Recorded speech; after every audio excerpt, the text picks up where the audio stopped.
G'day, hobbyists. Anthony, AOS coach here, bringing you the next episode of Down Under Sigmar. I almost called it Faction Focus. There's lots of cool stuff happening, but this is not Faction Focus. This is even better. This is Down Under Sigmar. I have with me our regular co-host. He's back. Liam, welcome back to the show. I'm so happy to be here. I missed you guys. So, yeah, so happy to be back. So we missed you. Had that rogue Hayden stepping up. I don't know how he went. Our views actually went up, so maybe they like him better. I don't know, but I'm pretty sure you did call him Liam, though, didn't you?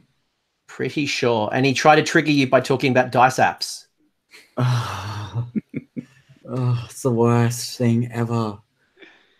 I'm not gonna lie though. Yesterday when I played a game, it was with Plague Monks going against Plague Monks, and there was a part of me going like, okay, part of me really wishes there was a dice app right now because the amount of attacks they have is messed up.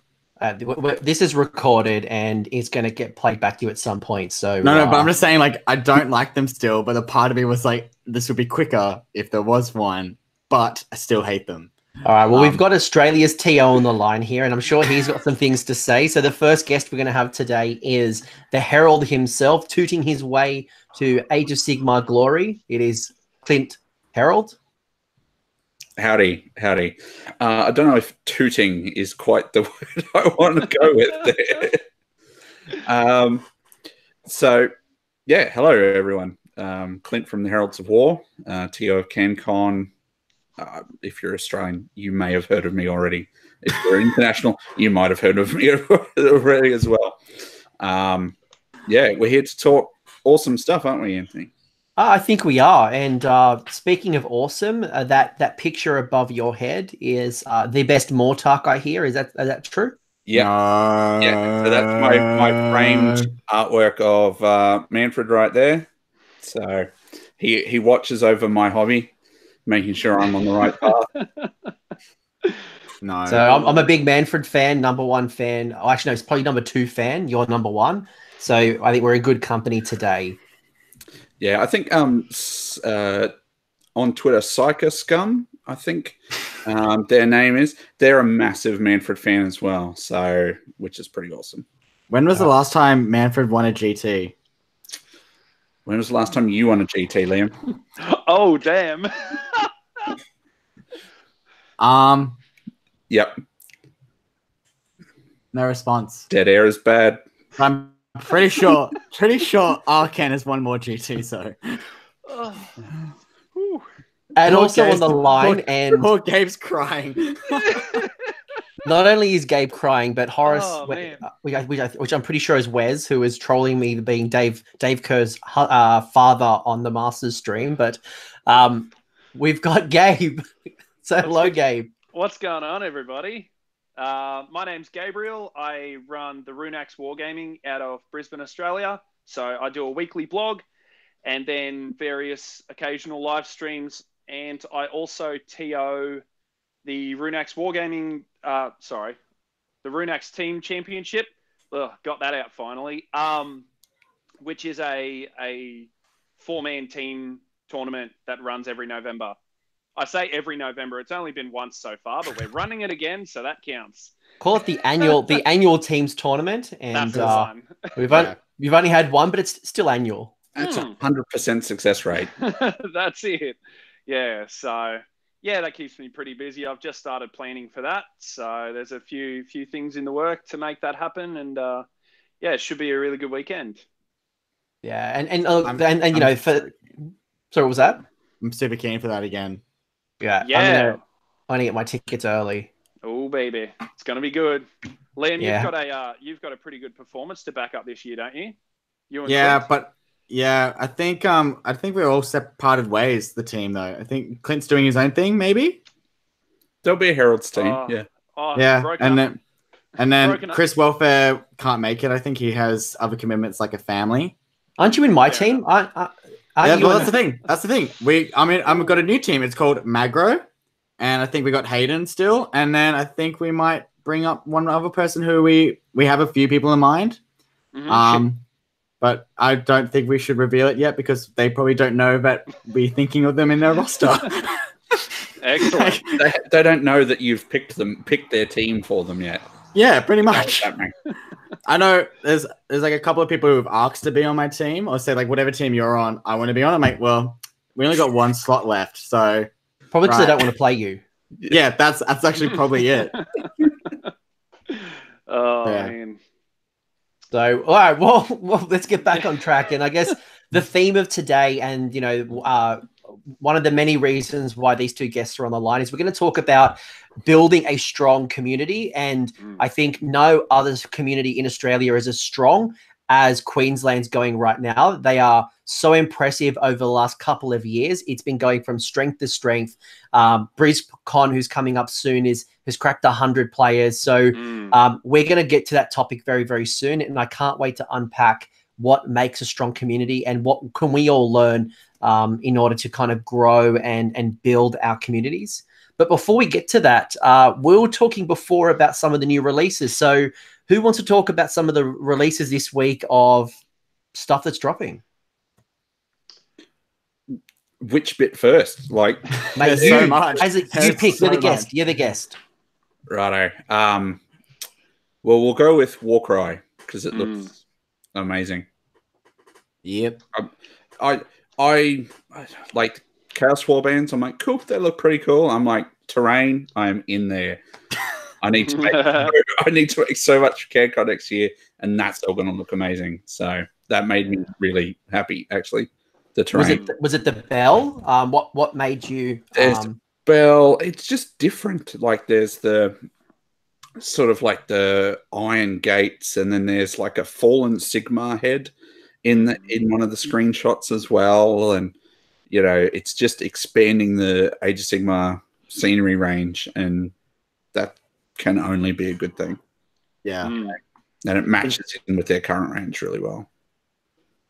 Agreed. I just like some of the models that they've shown is epic. Like all the new like screenshots everyone sees, like those like the new Furies, I think they are.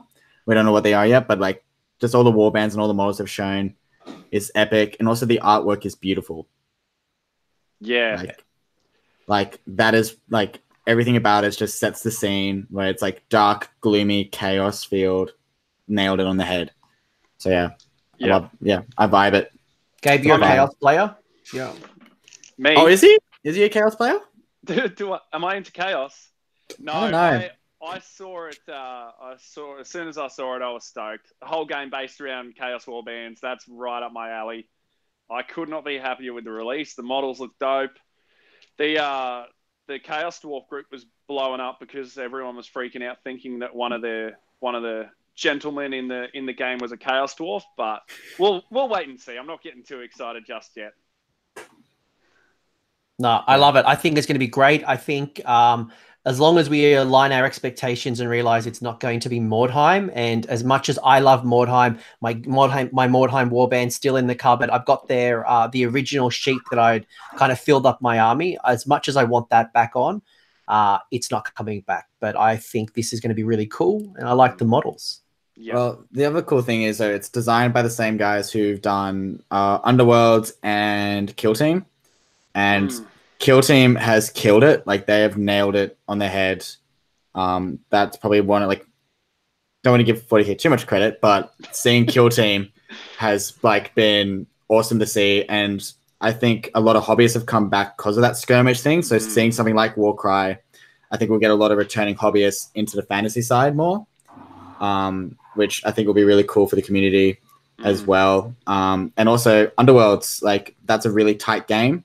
So I'm guessing it might be a similar matter where it is going to be a very tight, like, you can't bend rules or anything. It's very tight formatted, and one wrong mistake, you've probably lost the game, which is what happens in Underworlds. So I'm super excited. I'm not the biggest Underworlds fan, but I love the models, and I'm hoping that we can repurpose that range into Warcry. Maybe just to give me an excuse. I think it's going to be. I think if those two games, Kill Team and Underworlds, are anything to go by, the rule set's going to be super tidy, which is what I'm excited about. I hope it's not. I hope there's a lot of depth, and by the sounds of the article, they've said that it's very character driven, that there's a campaign in there. hopefully it's got a lot of depth and a lot of playability. So that's my hope for it. The one thing as well is, and I know GW has this bad habit at times where they release an awesome game like Underworlds or Kill Team, and they release new warbands or armies every 2 months. So like there's 5 warbands, and I don't really want to play the same one warband, play the same warband or go up against the same warband for the first 2 months. I think I would get sick of it. So hopefully they release the new stuff, like all those warbands quickly, like the expansion packs, like in the first, I'll say month and a half, maybe. Yeah. Just so I don't be bored of the game quickly, if that makes sense. Because that's one thing. I think they will. Yeah. Like, that's just one thing I hope for. And that's, yeah, I think they will, because I think they've learnt from, for example, Blood Bowl. They released Blood Bowl way too slow. And it, like, lost momentum. So, yeah. That's just my 2 cents about, like, when it comes to Warcry's releases. No, I agree, and I think some guys in the chat have said they think maybe those 6 logos kind of reminds them a little bit about Necromunda. So I'm sure through the lessons of Kill Team, Necromunda, even the launch of Skirmish, hopefully they'll bring that in together, and we'll have our own version of Kill Team, whatever that looks like. Yeah, like they've redone Skirmish rules for White Dwarf and stuff. I think that was a good, just taste to see if people would do it. But I think I've had this plan for a while, and I'm keen for it. Super excited. Yeah. What do we think of Khorne? Oh, sorry, were you going to say something before? No. I was just going to sing Chaos's praises about how excited I am. But hey, on to Khorne. That's down the same line. So let's talk about that. You talk us about Khorne, because I know some people are excited. I'm super excited. I think Khorne are going to be. I think they're going to be very, very good. This is the 3rd book they've gotten now, and I think we're going to see some interesting stuff come out for them. They get endless spells now. They've got a terrain piece, which is, I've heard people call it bland. I think it looks dope. That's just me. The endless spells, or pseudo endless spells, I think they look fantastic. Scarbrand sounds like he's going to hurt some people. It sounds good. Skull Crushers are coming back as well. So Matt Gabe's just blowing his lid all day today about his brass stampede. So he's going to be thrilled. Ahead of the meta. He was ahead of the meta. By a year and a half. Yeah, something like that. Yeah. Well, a year and a half ahead of the meta. He had an unhealthy amount of Skull Crushers before it was, before it was cool. I remember him telling me about that army. He goes, I was tabling people, but just there wasn't enough bodies. But I think with the new rules, they'll just table people quicker, and he'll be fine. I think he will. I think he'll find some pretty juicy stuff in the new book. And I love him happy. And I love how Warhammer community now knows that a Gristlegore Ghoul King is messed up. So they said, by the way, here's your answer to it. 6 Skull Crushers. If you want a response to this, 6 Skull Crushers. I'm like, oh, okay, cool. It's messed up. So yeah, yes. It's cool. But it does look cool. I like the new format of Blood Typhon stuff, which is cool. Yeah, I think it's going to be a solid book. I think Khorne are going to have a lot. It's going to be very much a combat toolbox army again, which is going to be good. I think they're still going to get a crazy amount of damage dealers, and I'm interested to see what they do with Skull Reapers, because they kind of alluded to a rewrite of the scroll to kind of clean it up, because it's like a wall of text. So hopefully when they redo it, they do a killer job and keep them as that kind of elite masher unit. But quick question: Plague Monk's War Scroll is that long, right? Yes, it is. But then, did it change with the new book? Not a great. No. No. So I doubt that's going to be lots of options though. The Plague Monk's scroll is so big because it's got lots of options. That Skull Reaper one is so big because it's just complicated. I respect Pestilent players, because they would have to they're probably building their Plague Monks, their 40 or 80 Plague Monks, going how do I kit it up? And they look at their War Scroll and they're like, nah, not happening. Just all the things, just put all of them on there. Speaking of all the things, we also had the release of Stormcast / Cetra's Return / Forbidden Powers. Sorry, I want to trigger Clint. I want to trigger Clint, and I want to get him angry and live. So He's about Clint. to... Got Cetra's return. Yeah, Cetra's back, right? Best Mortark ever. There's a bit of blood coming out of Clint's nose. No, just people who can't read. So we I'll did just have the say release of Forbidden Power. So Clint, take us through what was Forbidden Power. Okay, so Forbidden Power, they've shown us the trailer now. The accompanying article says it's something for everyone who plays Warhammer Age of Sigmar, which means it's not a Stormcast chamber, it's not Cetra, it's not all the 8,000 other things I saw on Twitter today that accompanied the article. Like, yeah, I don't know. It just really annoyed me because it was like on the community page, it was like the video and then the paragraph underneath. It just told you what it was. I interpret it like, Game of Thrones comes back next month and, we're all going to bend the knee for the Queen of Dragons. I thought if you bend the knee to Cetra, and no matter what Grand Alliance you got, you would gain benefits. So that's clearly wrong. Yeah. Right. Okay. Cetra's back. Isn't it also like a whole thing? Like, I remember seeing like there was a book article or something like from a text from a book that Cetra, like there was rumors that Cetra has turned into a Stormcast. There's an Easter egg, I think, in the new Hamilcar novel, which I haven't quite gotten to yet, but I don't know. There's a Lord Arcanum called Cetrus or something like that. Yeah, but then also his chamber, like his chamber's called the Perishables. Is that right? They'd be called the Imperishables. Imperishables. Yeah, Imperishables. It's just it's a Stormcast chamber just full of fruit. That could just go off tomorrow. So I have no idea. if this was the show Mythbusters, is the Stormcast a myth bust? A new Stormcast Forbidden Power being a Stormcast chamber. I'm going to call that busted. Now, myth busted. However, though, it would not surprise me when they release it a month later. Go, here's a new chamber, because aren't we due for one now? Like we're due for one in like a month or two. Well, you can't have Khorne and you can't have Stormcast at the same amount of books, so we kind of get another book. Yeah, we got to get another book because it's just unfair to the Stormcast players. Yeah. And they need a new chamber that does command point farming, because everyone else is doing that. No, look, I'm excited. I think it's going to be cool. I'm moving forward, being positive. Clint does not look impressed right now. All right, we're going to lose our guest before we start. So I think it's going to be cool. I'm looking forward to it. And I'm keen. There's some cool stuff. And finally, very quickly, Munchkin is coming to Warhammer Age of Sigmar. Didn't see that one coming. What is that? You never played Munchkin? What? Okay. Go you know what, away. guys? A topic for another day. Munchkin is a great game. It's a game that's been around for a long time. Longer than me? Probably. Then I would have no idea. No, it's like 5-7 years old. Older than that.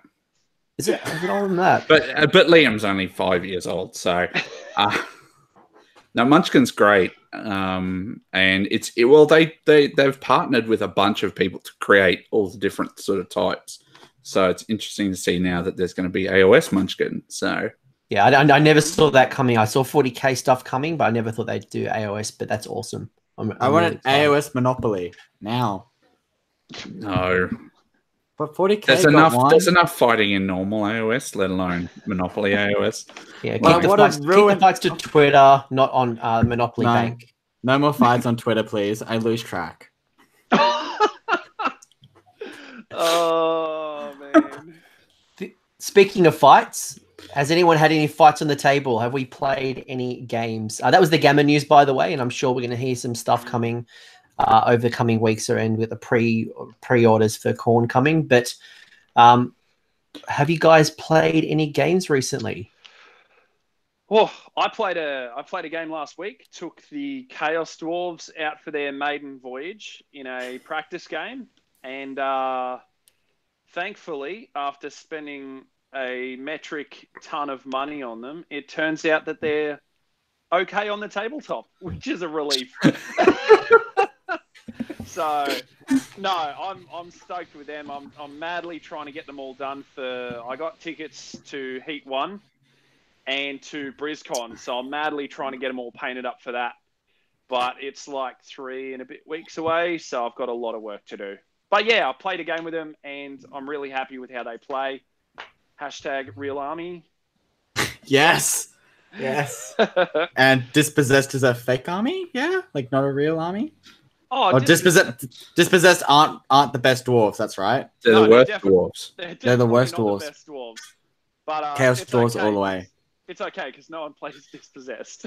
Well, not in Australia anymore. Dan's left the country. Left, yeah. They're not. So and they're not top tier. That's right. And they're not top tier army. I may play them just to get the badge. I just want to get the badge and like come last, get like 1 tournament point. I'm like, yeah, I'm best dispossessed player. And also just screenshot it and tweet Dan saying this is as good as it's going to get. Though he did take it to Masters 2 years ago, so we'll just ignore that. But he also allied in a Stormcast to help him out. They didn't do very well. In fact, it failed most of its charges. But that's a different story. Yeah. Clint, any games? I did. I covered it on our newest. One You second. can't ask and guess the question and then interrupt him. Sorry. No, did Gabe Apparently win? You can. Did Gabe win? Oh, I did win. Yes. Sorry, we didn't hear that bit. No, sorry. you talked over him. I did win my game. So that was a good day for the Chaos Dwarves. Whether that carries into like a tournament, we'll see. I could just bomb out hard, but that's all right. It'll be fun, and I'll get some people hopefully. I think. Have you got a grudge for Briscon or for? I don't know if the Heats are taking grudge, but Wes seems to be claiming that they don't have a book, so they don't exist and they're not real. So their book is free for download on the Forge World website. It's not really a book. No. It's like 14 pages, but I'll take it. I do have, so I don't think they're doing grudges for the Heat, being a G-Dub event and all that kind of thing. But at Briscon, I've gone through a couple of grudges because originally it was going to be Alistair and then he was helping TO. Then I grudged Clint, Clint grudged me and then is no longer able to go to the event. So I threw the challenge out to the internet on who would accept my grudge. Turns out a lot of people want to hurt me. And now I'm facing a gentleman called Dan from Rocky. So that'll be a good game. He's playing Zinch. So we'll see how that goes. I might die horribly, but, it'll be fun. He's a good guy. So very cool. Now, Clint. Is it my turn now? Can I talk? Yes. Right. Sorry. No, we needed to find out how Gabe's game went. That's fair enough. Dock him tournament points. Just remind them from the ladder. Yeah, fair. I'll take that. Was he gone? Oh, I'm back. No. Oh, you're back. Yeah, There you are. Sorry. Everyone else went quiet. I'm like, yes, I played a game last week. We covered on our latest episode of the podcast, but I'll do it again here. Was playing against Michael, a bit of Saggy T practice for me. He brought along Archaon and his Everchosen, which was a bit of an interesting sort of. He had Archaon and 3 units of Varangard and some Hellstriders and the Lord of Slanesh and stuff. And I lost. I was really annoyed that I lost, but anyway, it was Star Strike. So Michael just pushed everything across the board at me. I didn't have to defend anything. So yeah, it went not well. So I hold high hopes for my SAGT list on the weekend. You're there for fun. But you're running many, so you have to win Best Death. I don't. Now that Feck are really good, I don't think that's going to happen. And you don't have a Grimghast. No. Are you not taking Grimghast anymore? No. I'm taking 2 units of 6 Vargeists. Ooh, okay. Are you running that battalion? Yeah, mate. Yeah.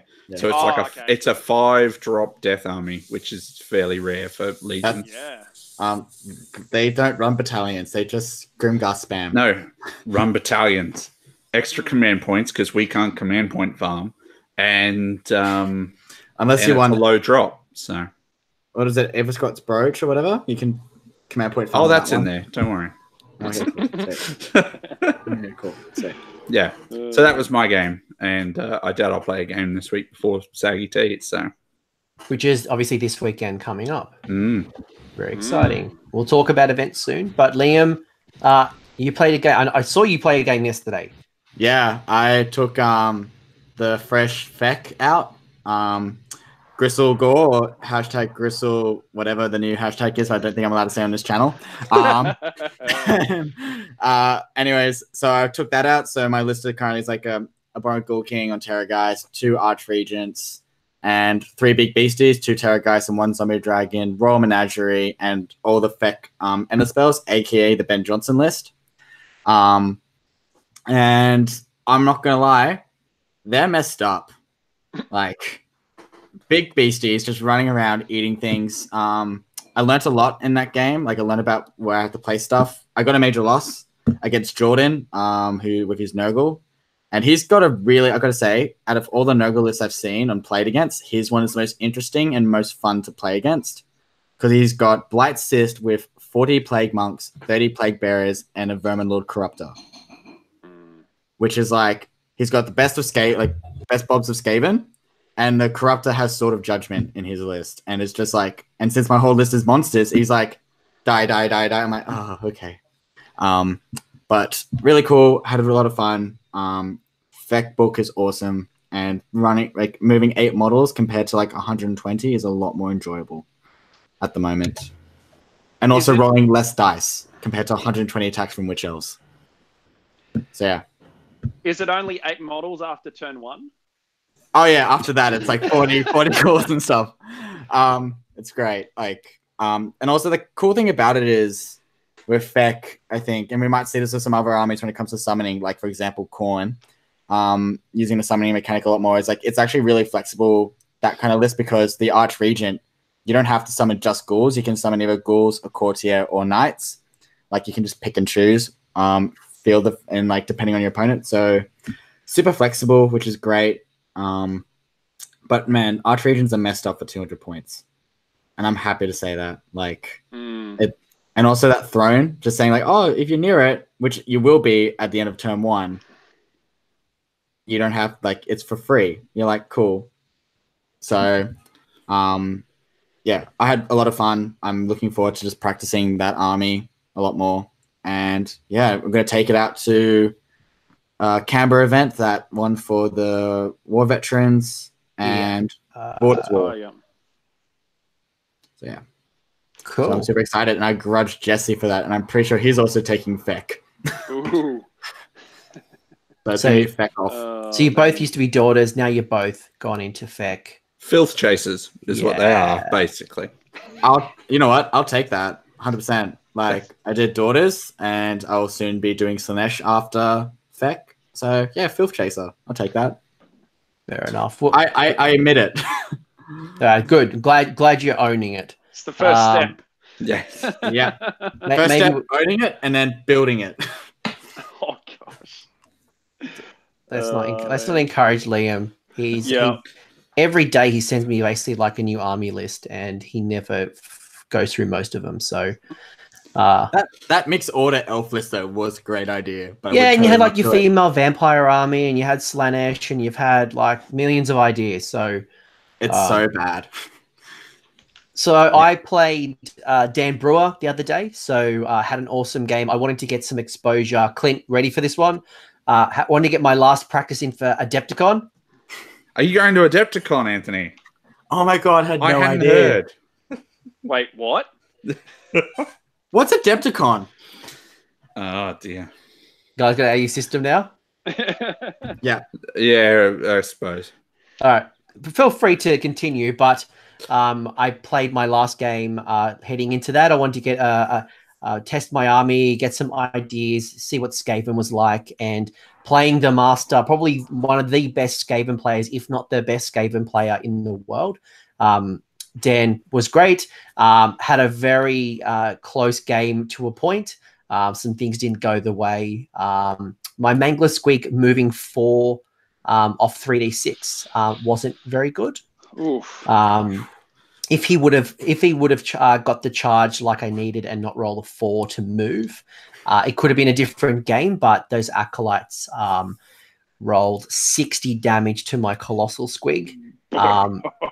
Yeah, 60 damage. Oh man, they're good. that's wild. It's wild, it's great, and it's very interesting because he's got the bodies, he's got the damage output, he's got range, he's got combat. That endless spell is awesome. It's a pain in the ass, but it was cool to kind of see how it worked, especially Dan is very, very smart with the way he uses that and shackles to really restrict movement. So he'd be definitely a hot tip for Saggy T this weekend. But it was good to play Gabe, and it was nice to see them what the new book could do. Yeah. Mm-hmm. They oh, sorry. No, please. I Go, Gabe. I was about to say, I think Skaven are low key. I don't even think it's low key at this point. People have realised, but I think once they start getting on the tables, they're going to give people a lot of grief, and I see them being no strangers to podiums. So They won't be. I think they're going to hit bodies. Yeah, and I think they're going to battle shock bodies. That's a big deal. I think they're going to usher in the shooting meta. I think they are the ones who are going to bring back the popularity of shooting, and people are going to start to follow. I think actually it's probably Feck who kicked off the shooting meta. Yeah. You mean the screaming meta? No. As us. a counter to Feck, Yeah. like you'll have to bring shooting because you don't fight the Gristle Gore General. That's just not something you can do. You have to shoot it, or there are other combat tricks or whatever. But I think that's the catalyst for shooting, and then Skaven has come along at a really good time because they can shoot. So They have a whole. I was talking to Hayden the other day, and I was saying that I can't wait for a bunch of terror guys to charge the free peoples, hold the line in the charge phase, and just get shot off the board. So may bring those back sooner rather than later. Yeah, I remember, and I think we'll see a lot of different. Effect is coming up a lot. I reckon we'll see a lot of like Stormcast builds now going up against what's that one? What's that chamber?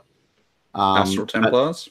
They'll come up a lot for monster killing, especially now since we're seeing a lot of big beasties and monsters. Yeah, and you'll see what big stabbers. You'll see cunning rocks. You'll start to see more.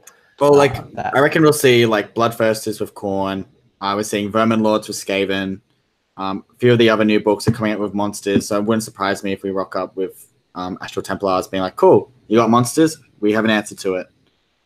So yeah, it'll be interesting with the change of meta in the next 6 months, especially before the General's especially just before the General's Handbook, see what comes out, and then after. So, yeah, which is kind of weird to talk about now. It's very weird because I'm planning Sydney GT, and it's hard to be in this world and thinking about thinking. And Gabe, you're probably the exact same spot. Is like I'm trying to build a foundational pack for Sydney GT, but not know that if I'm going to have these 20 current match play missions, is it going to be different? Yeah. How's the game going to look? Just don't put Better Part of Valor in it, okay? For the love of God. Just don't. You're not going to like the next CanCon pack then. I won't be here. Oh, man. All right, well, we'll look forward to seeing what the pack's going to be like. But yes, GHB's not far away. Speaking of what's not far away is the awesomeness that is Queensland. I imagine we finished our games played and we want to get into the meat of the episode, which is going to be why Queensland is single-handedly the best Age of Sigmar, potentially the best Warhammer state going around. They kick serious ass. And how am I going to back up the claims? I'm sure lots of people in the chat are like, why is Queensland the best? Well, let me tell you some facts. Are you guys ready for the facts? Yeah. Ready. Coach laying down some facts. Some facts. And you Queenslanders, you can deny the myth or you can fact check it. So first off, Queensland is the capital, the podcast capital of Australia with Toowoomba. Yep. Yeah. That's fair. There are so many podcasts coming out of Queensland. It's not funny. You've got the northern guys, the Savage Northmen. Yep.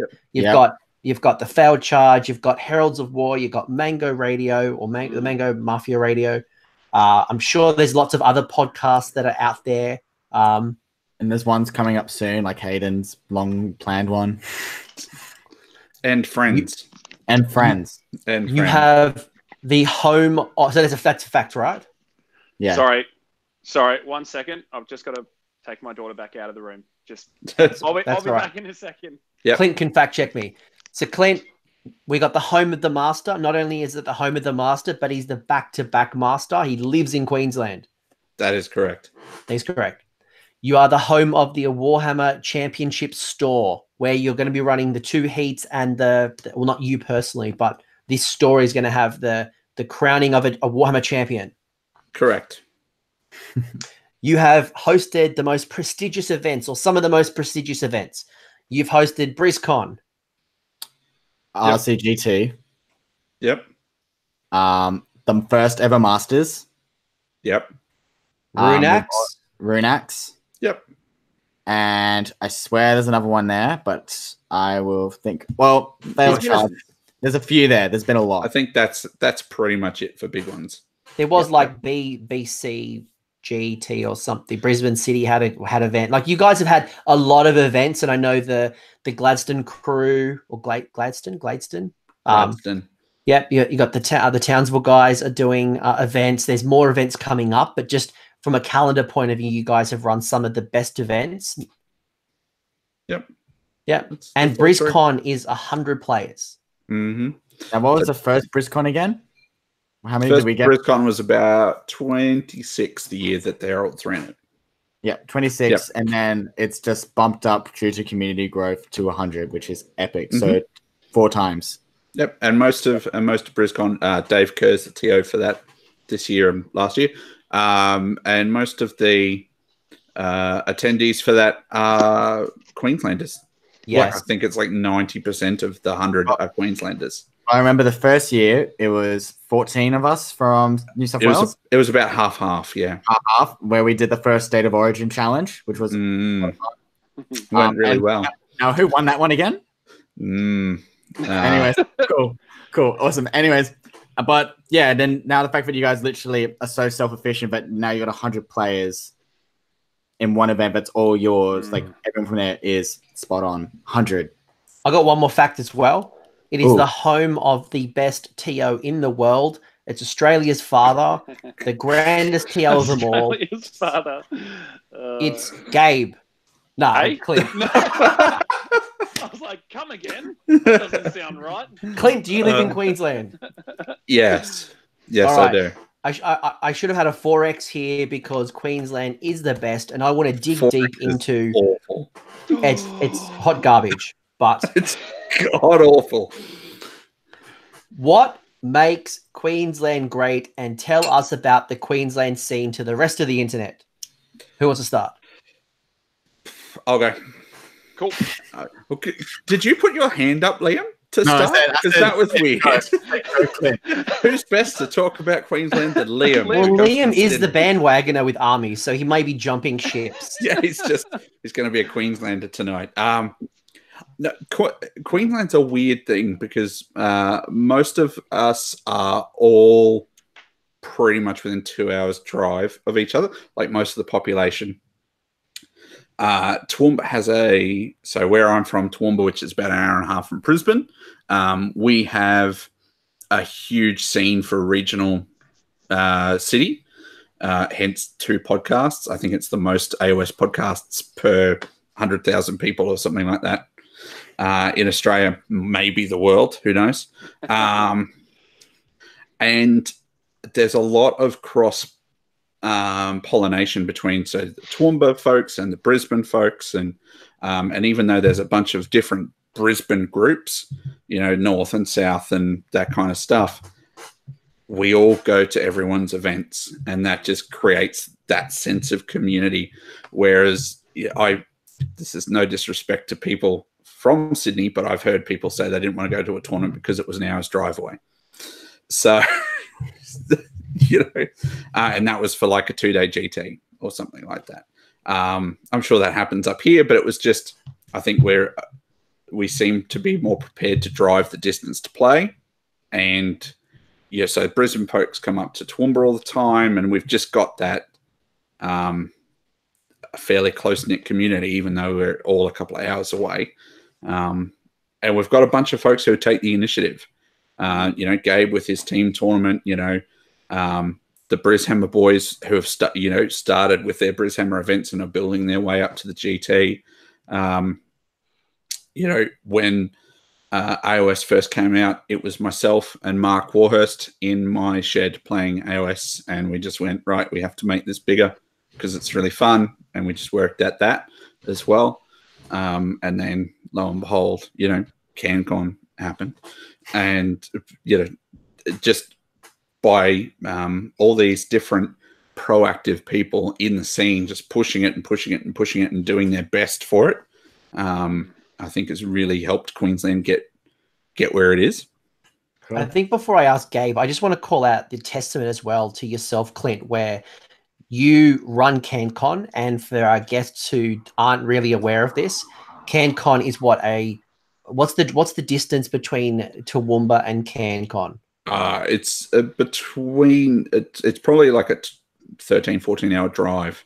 So it's a 13, 14-hour drive, but you've loaded up your car with terrain and trophies and prizes, and you're doing this, instead of a Canberra person doing a Canberra event, you're going the distance. And I think that's just one of the many examples that is, in fact, even the very first year that Sydney ran the Mother of All Battles, Moab, yourself and Chris Welfare, you were driven down to co-TO with Chris. So I think that's just one of the many examples that Queenslanders really go. And I think Wes is kind of talking about, he drives 7 hours to tournaments, and that just seems common, where probably for us, it's quite, more of the obscure and the occasional event. Yeah. Gabe, tell us about your side of Queensland, because you're in Brisbane. Yep. What do you see on your side? So my biggest, I think the thing that stands out the most is that in Queensland, it's got a really, really strong and healthy club culture,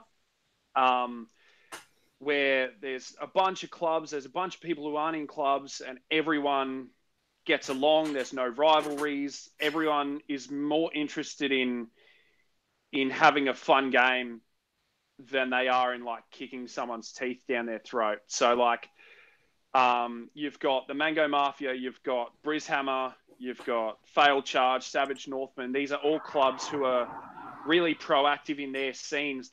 Everyone's willing to TO events. Everyone's attending each other's events. All the clubs are all mates with each other.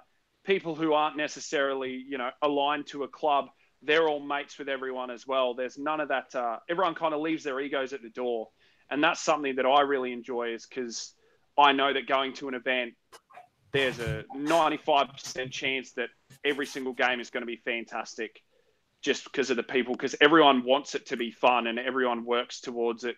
Everyone does their little bit to make it an enjoyable experience. So I don't know if that's different to anywhere else. I've not traveled interstate too much for events or anything like that. But yeah, I think it's just people run events that they want to go to, and people get behind it and support it. And there's always someone who's willing to play a game or help out with painting or it's just a great community. I love it to bits. I couldn't be happier. I know it's a bit sappy, but I've seen in your community so far, for example, Hayden, who I know is pretty much very vocal and probably in most of your communities, such as he talks to Toowoomba guys and the Brisbane guys. And I see him painting other people's stuff so they can turn up to events. And he has his own stuff to be painted as well. He's currently painting someone's Deepkin with 21 eels. I'm like, aren't you sick of painting eels yet? Yeah, it's just so I've seen that kind of community where he's happy to help someone else out so they can get involved. It's pretty cool as well. And I know that there's, I remember, I think it was the second RCGT, when we saw those epic display boards, I heard that Blake helped people build their display boards and stuff because people want to do a cool display. So seeing that in your community is pretty awesome. We don't see that much in Sydney, where people are happy to take out of their own hobby time and help someone else out. So seeing that from different people is pretty cool. Yeah, I've got a bunch of conversions that Blake's done for me, and then I'm busy painting someone else's army for Briscon. So there's a lot of that. Everyone just wants to have a good time and wants everyone else around them to have an equally good experience. So I don't know. It's hard to put your finger on what, you know, why everyone has like collectively agreed that that's the status quo. But I think it started with a few people who kind of not intentionally became community leaders, but I think they were probably on the list of people who are proactive and leading the charge, and they kind of set the standard. And then everyone's like, right, there's the bar. That's what I have to work towards. And everyone kind of is raising that bar and getting everyone up to that level. And it's fantastic. We got a lot of great people in the community who do a lot of thankless work, but they are certainly not, you know, it doesn't go unnoticed or unappreciated. That's for sure. Yeah, look, Liam and I have had a lot of chats. You know, Queensland is an inspiration for myself as someone in Sydney, and have done a lot of activities and events to try to promote the Sydney scene. And Liam is exactly the same. And I think one thing that's really stood out to me, the difference between our two communities, is you do have a really strong club culture, which has pros and cons, in my opinion, where a club can be exclusive as much as it is inclusive. Yeah. And Yeah. if I'm not in the Mango Mafia and I look at you guys and, you know, you guys are cliquey, as an example, not Mango Mafia in particular, but it's like, I don't want to join. It's hard for me to get involved. And I think that's where Sydney's scene doesn't have a lot of strong clubs. And yes, we have Clan Filth, Western Warriors, the Lords of Liverpool, and, you know, there's little groups here and there. But when we run events, when we do club meets, and it's very open to everyone, and we don't have that strong club scene. Yeah. But then I look at Briscon, I even look at Measured Gaming down in Bendigo, and, you know, when Joel McGrath says we're going to go to X event, it's not one ticket at a time that you're selling as a TO. You're literally picking up 10, 15, 20 people, boom, your numbers. And I think that's where the strength of a club can really help. Yeah, definitely.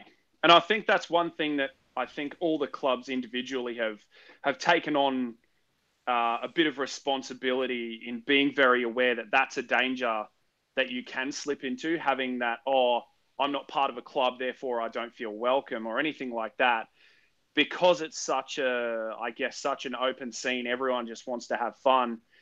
The club shirts and all that kind of thing, they're great and they're meaningful, but at the same time, it's all pieces of one big puzzle that all fits together to make. I know that's a really weird analogy. I've been playing with children all afternoon. So like puzzles, it's like, you don't necessarily. Sorry, that was weird. No, keep going. Keep going. We want this analogy.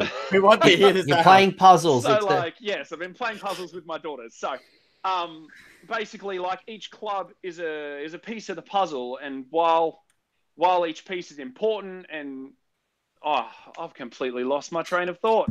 I had a really good bam, let me try this right. Are you trying to say that like the puzzle is the Brisbane community and the clubs are like part of it in a way? Is that what you're trying to say? Yeah. I'd say like the South, not even just Brisbane, like Southeast Queensland as a whole. But I imagine you guys are like Captain Planet. And I use this example with Clint, but in a different example, as I'm like, you know, let our powers combine. Toowoomba, Mango Mafia, Savage Northman, and like you all come together, and now Briscon's 100 players.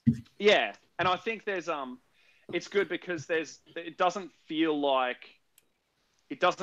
one club is just beating the shit out of everyone, because that's a good way to kind of push people away. There's people outside of clubs who, like, if they come to a solo event and they go, I'm playing one of the failed charge guys, I'm going to try and knock them down a peg and get one over the club, you know? So there's a lot of healthy competition there without it turning toxic, because that's always a risk when you have these but like when you have a club, if that club goes to an event, smashes everyone and takes all 3 spots on the podium, that can be really demoralizing for a community. So the fact that that's not the case is also something that I hugely appreciate, because it means that there's always healthy competition. People are always pushing the boundaries and trying to work out what the next edge is, I guess. I think everyone who is a community leader, as you sort of put it, or club leader or whatever, or a member of a club, Everyone's got the game. And they also have the community's best intentions as well, you know, at the forefront of their thinking. And I think that started right at the very beginning with, you know, with all these clubs coming together and things like that. It was to grow the game. And I think that journey has meant that we are all one big club with lots of little clubs in it, essentially. And that's where that sort of sense of camaraderie comes from, being, you know, a Queenslander. Yeah. I think it also helps. The biggest thing is that, like, everyone in our community is really cool. Like, I know that sounds, everyone's friends and love each other and stuff, but we genuinely have and I'm not saying anything about any other community. I can't speak for communities that I'm not a part of, but, like, for me, my experience has been really positive with 99% of people that I've interacted with. So I think that's, I don't know, we've just got a good bunch of people. Yeah. And look, this is definitely not to say other clubs or other states aren't doing this. But if I'm someone who is running a club, or I'm in a little community where I'm trying to grow Age of Sigmar, or maybe, you know, and I think, you know, we might talk about, like, bringing, you know, people from, like, Warhammer Fantasy or 40K. And I know in our scene, we've had, like, War Machine players and people coming over, and, you know, that building that community is important. But if I'm thinking about trying to grow my scene and trying to get the most out of it, it's these lessons and thinking about the way you're doing it. So certainly not an ego play, certainly not we're doing it better or worse. It's just like have a thought of could I be better at bringing people in, removing ego, having these types of ideas. That's what I'm taking out of this. Yeah, definitely. I think we've been very lucky to have a couple of people in our community in various, like, all over the state, who have decided that they're just going to put in the work and make this game as good as it can be. And they've been more concerned with leading the community than they are with, like, being leaders and being recognized as, like, the man, you know? So not that any, like, no one springs to mind when I think of that in a negative way anyway, but, like, I think there's a lot of positive people doing a lot of positive things, and everyone's just doing their bit, whether that's, you know, the Brishammer guys, I love them to death. They're just good blokes, but they have a huge pool of terrain resources that they happily lend out to other events so that all the tables look great and everything like that. And they don't have to do that. There's a ton of money invested in their terrain, but they just do it because if they were playing at an event, they'd want nice looking tables. And so they're willing to hand it out to other people to make sure that their events are as good, you know? So no, that's great. And as someone, as a TO, like, so for someone like me, I'm thinking about this going, if I need to pull resources like tables and terrain, you know, currently the burden's often on me, and I probably don't have that. I could ask people, but, you know, knowing that I've got Briscon, the Brishammer guys, you know, the Chris Stratfords and that crew, that alleviates some of the pressure. And I go, well, you know what, I will run more events because there's less pressure on me, and I know I can borrow X amount of mats, and I've got the support of my peers. Yeah, and there's there's fewer barriers to running those events than when all the different people and all the different clubs are willing to support each other in that way. Because, like, as a, you know, TO stuff, you guys would all know, like, terrain, tables, they're some of the biggest challenges when it comes to, like, physical resources for the event. And they're not cheap. Like, terrain, I mean, you can make it cheap, but, you know, you want people to have a good table. Yeah, you don't want a London GT situation. I was avoiding bringing it up, but say it. Just say it. Yeah. You know what? They've owned it from seeing their Twitter posts recently that they know what happened. Yeah. So, but even like you know, I'm going to shout out to, like, Gemma and the Toowoomba crew. Is I remember, you know, just a spur of the moment one day, or I think it was, and you had like 30 players over at at Battle Station. Battle Stations, like the fact that you've got a space where you can run a 30 player event pretty easily, that local games club is so supportive of the community, and Sydney is probably dominated by Games Workshop stores. That's probably where we play a lot of our games, or just regular gaming halls. We've like at the moment with Sydney, it's a lot of GamesCube, because at the moment, and you guys probably see this a lot with your like good games and stuff, where it's heavily Magic based. So like we have this situation in Sydney at the moment, like Sydney CBD, let's say, where my local store, we only can fit in 2 6x4s, right? So you can have maximum like 2 games, or we could do multiple 4x4s, which when people want to come in and do bigger games, it's a turn off. But then when you want to say like, hey, we can go upstairs to, let's say, good games, they go, sorry, Magic comes first. And like that makes the money. Because that makes the money. But like, so like that's our like thing. And that's when like Anthony and I remember me and Anthony I think it was like 2 years ago, we both went, we need to find a gaming venue that's not just the Sydney store. And we went and found Exiles. And Exiles at the moment, it's kind of like dropped the bar a bit. Because I've been there recently, it's just dropped the bar.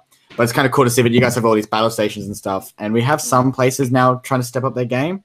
But it's cool to see you guys have like the space there to go, hey, we can run a 30-man thing for like one day at such and such. Let's do it. Which is cool. And I think that's one thing that I personally take for granted sometimes is places like Battle Station, the Mount Gravatt store at the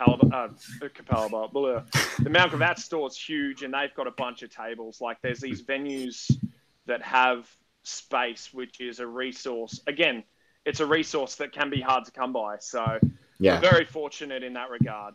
So like I think the most we got at the moment is our GamesCube, which I think what's the most we've ever fit, Anthony, in GamesCube? We've had a little over 30. But yeah, about 30, 35. Yeah, and then we got Hall of Heroes in Campbelltown. So these are all out west, by the way. So like this is out west in Sydney, where it like as you guys brought up with our thing, where Sydney people don't like traveling. It deters people to like go there. So I haven't been in Sydney since I was like 6 years old. You're not missing out much. How far out of like, let's say Sydney City, how far out is Western Sydney? Like if you're driving in a car? Driving, like let's say Saturday's traffic to get to your tournament, I reckon an hour and 20 minutes with sport traffic. Okay. Right. With sport traffic. I'm putting sport traffic in there. But does that sound about right, Anthony? Yeah, I mean, you can catch the train from Sydney to the Sydney CBD to Parramatta in about 30 minutes. Okay. You can catch the train to Campbelltown in about 45 to an hour. Okay. And maybe the question that I have burning for me is, how do you encourage people to travel to events? Because I talk to the Americans, and a lot of those guys don't fly; they drive, and they drive the same type of distances you guys do. Yeah. Yet for us, from a traveling community, we have boundaries where most people would only travel a certain distance, and then once that distance is kind of breached, they're not willing to go to an event because it's too far, too hard to get to. So I guess going back to the question I want to ask is, how do you get people and encourage them to go from Brisbane to Toowoomba, or to get them to go up to the Redcliffe, or just travel around? It's actually a really hard one, because it just kind of happened naturally, I suppose, because I think I'm just trying to remember. So probably one of the first a decent like independent AOS events in southern Queensland. A bunch of Brisbane people came from Redlands up to Toowoomba, and I think at that time it was an availability thing. That was all that was available. So people travelled, and then we sort of got into the habit of traveling, so that people from Brisbane came up to our event, and then we went down a couple of weeks later to one of theirs, and we kind of just built up this thing where we would just travel to these events, and then that sort of grew outside of those two sort of groups that had done it into sort of into a habit, people coming up from Brisbane to play in, battle station tournaments. At the start, that probably wouldn't have happened, but over the years of growth, and of tournament people going to Brisbane, and you kind of, it's not they come to ours, so we'll go to theirs. Do you think just more of a community thing? I think it's not our hour and a half drive to the edge of Brisbane or whatever isn't the same as an hour and a half in Sydney. Like you just jump on a highway and point yourself in the right direction and you're there eventually. Like it's not navigating traffic, and that probably makes it a fair bit easier, I imagine, because having never driven in Sydney but watched the traffic, I'd probably rather eat a box of hair. So I think the ease of the travel helps, and it's just been sort of like a natural growth thing as the communities sort of got bigger and intertwined. And do you think it's also the attitude? You guys mentioned right at the start around attitude and, not this, crush everyone and, like this, everyone's having fun and cool dudes and gals and, just this general Queensland vibe. Do you think that's partially to do with as well, is that people may not want to travel an hour or 2 hours just to go in and get smashed? But if you're going to have cool games, cool terrain, as you said, around having top terrain, do you think that helps? It certainly doesn't. Oh, sorry. I thought that was me. You go. All good. It certainly wouldn't hurt. You go, Gabe. Oh, okay. No, I was going to say, I think following on from the earlier question, I think it all started with a bit of a desperation for events where there wasn't many events and you'd hear about one and it was within driving distance and you're like, oh, hell yeah, I'll drive, an hour and a half, 2 hours to Toowoomba. I think the competitiveness has become a driving force where it's not, I think people read the room on the event and people go, right, there's going to be a lot of beginners there. I will leave this army at home because that's going to be a bad time for someone's first game. Like I wouldn't show up with, I'm trying to think of I don't have many top tier armies. You don't play good armies, Gabe. Stop looking around. I'm like, something, anything. But yeah, I think there's a degree of reading the room and everyone kind of accepts that there's a good chance that they'll lose a bunch of games. And so it's about being one of the people that doesn't lose the game. So it's there's healthy competition. I don't think it's to the point where people are pulling punches, not by any stretch. But I think every event that people go to, they push themselves. If they don't win, they'll go back to the drawing board and they'll work on what we'll win and they'll come back. I think the draw is just a good weekend. Like if I go to a 2-dayer and I've got a bunch of 2-dayers coming up, I know that they're going to be good weekends, even if I lose all 5 of my games, because I know the people that are going, I know the army that I'm taking. It's just going to be a fun time. So, yeah. Wes is in the chat and he's made an interesting point. I don't know if other communities are doing this, but he's mentioned that for Briscon, they've hired a minivan and they've got like 6 or 7 people they're picking up along the way. And that's again, there's another example of going above and beyond to help people get to an event. And that obviously probably creates culture as well. Yeah. And I think they're kind of just making a boys weekend of it and just using it as an opportunity to get away and have a weekend catching up with mates from around the state. So yeah, I think everyone kind of comes into that with that mindset of being like, this is going to be a great weekend. If there's a bit of travel involved, so be it. Like I drove up to Toowoomba with Gammy and we just talked Warhammer for an hour and a half each way, just cruising on the highway. And it didn't feel like a chore, So I can definitely understand where Wes is coming from, where it's very much it turns into more of a community thing rather than some clinical, I'm going to go down there and slaughter whoever I can. Names don't matter. They're just victims kind of thing, because that's always or if I could summarize it, it's beers and bants. Yeah. Yes. That's perfect. That's what Snake Daddy, which I think is Blake, maybe. Yeah, that's Blake. Yeah. Yeah, that's exactly it. It's exactly it. So everyone goes to win, but we also all have an understanding that we're not playing for sheep stations, and that if we don't win, it's still going to be a good weekend. So I think that's You've brought up a really good point earlier about the competitiveness is there with some of the events, definitely. And you guys do read the room. Now, I remember, so first year of Masters, the Masters year, the first year of the Masters year, a lot of it was Queensland events. Yep. Right? There was hardly any Sydney ones or any really in Australia. Is that correct, Clint? It was just pretty much Brisbane and Sydney and one Melbourne event. I think so, yeah. You had Ardfests. Yeah, and then the Melbourne. And then there was no 2 days in South Australia, and WA wasn't in the picture. Yeah. Now, second year, we started seeing it slightly pick up. But still, Queensland was dominating with having Briscon, RCGT, etc. But then we did see a few others in New South Wales with 2 days and stuff. We started seeing that. Now, you guys are pumping out events left, right, and center.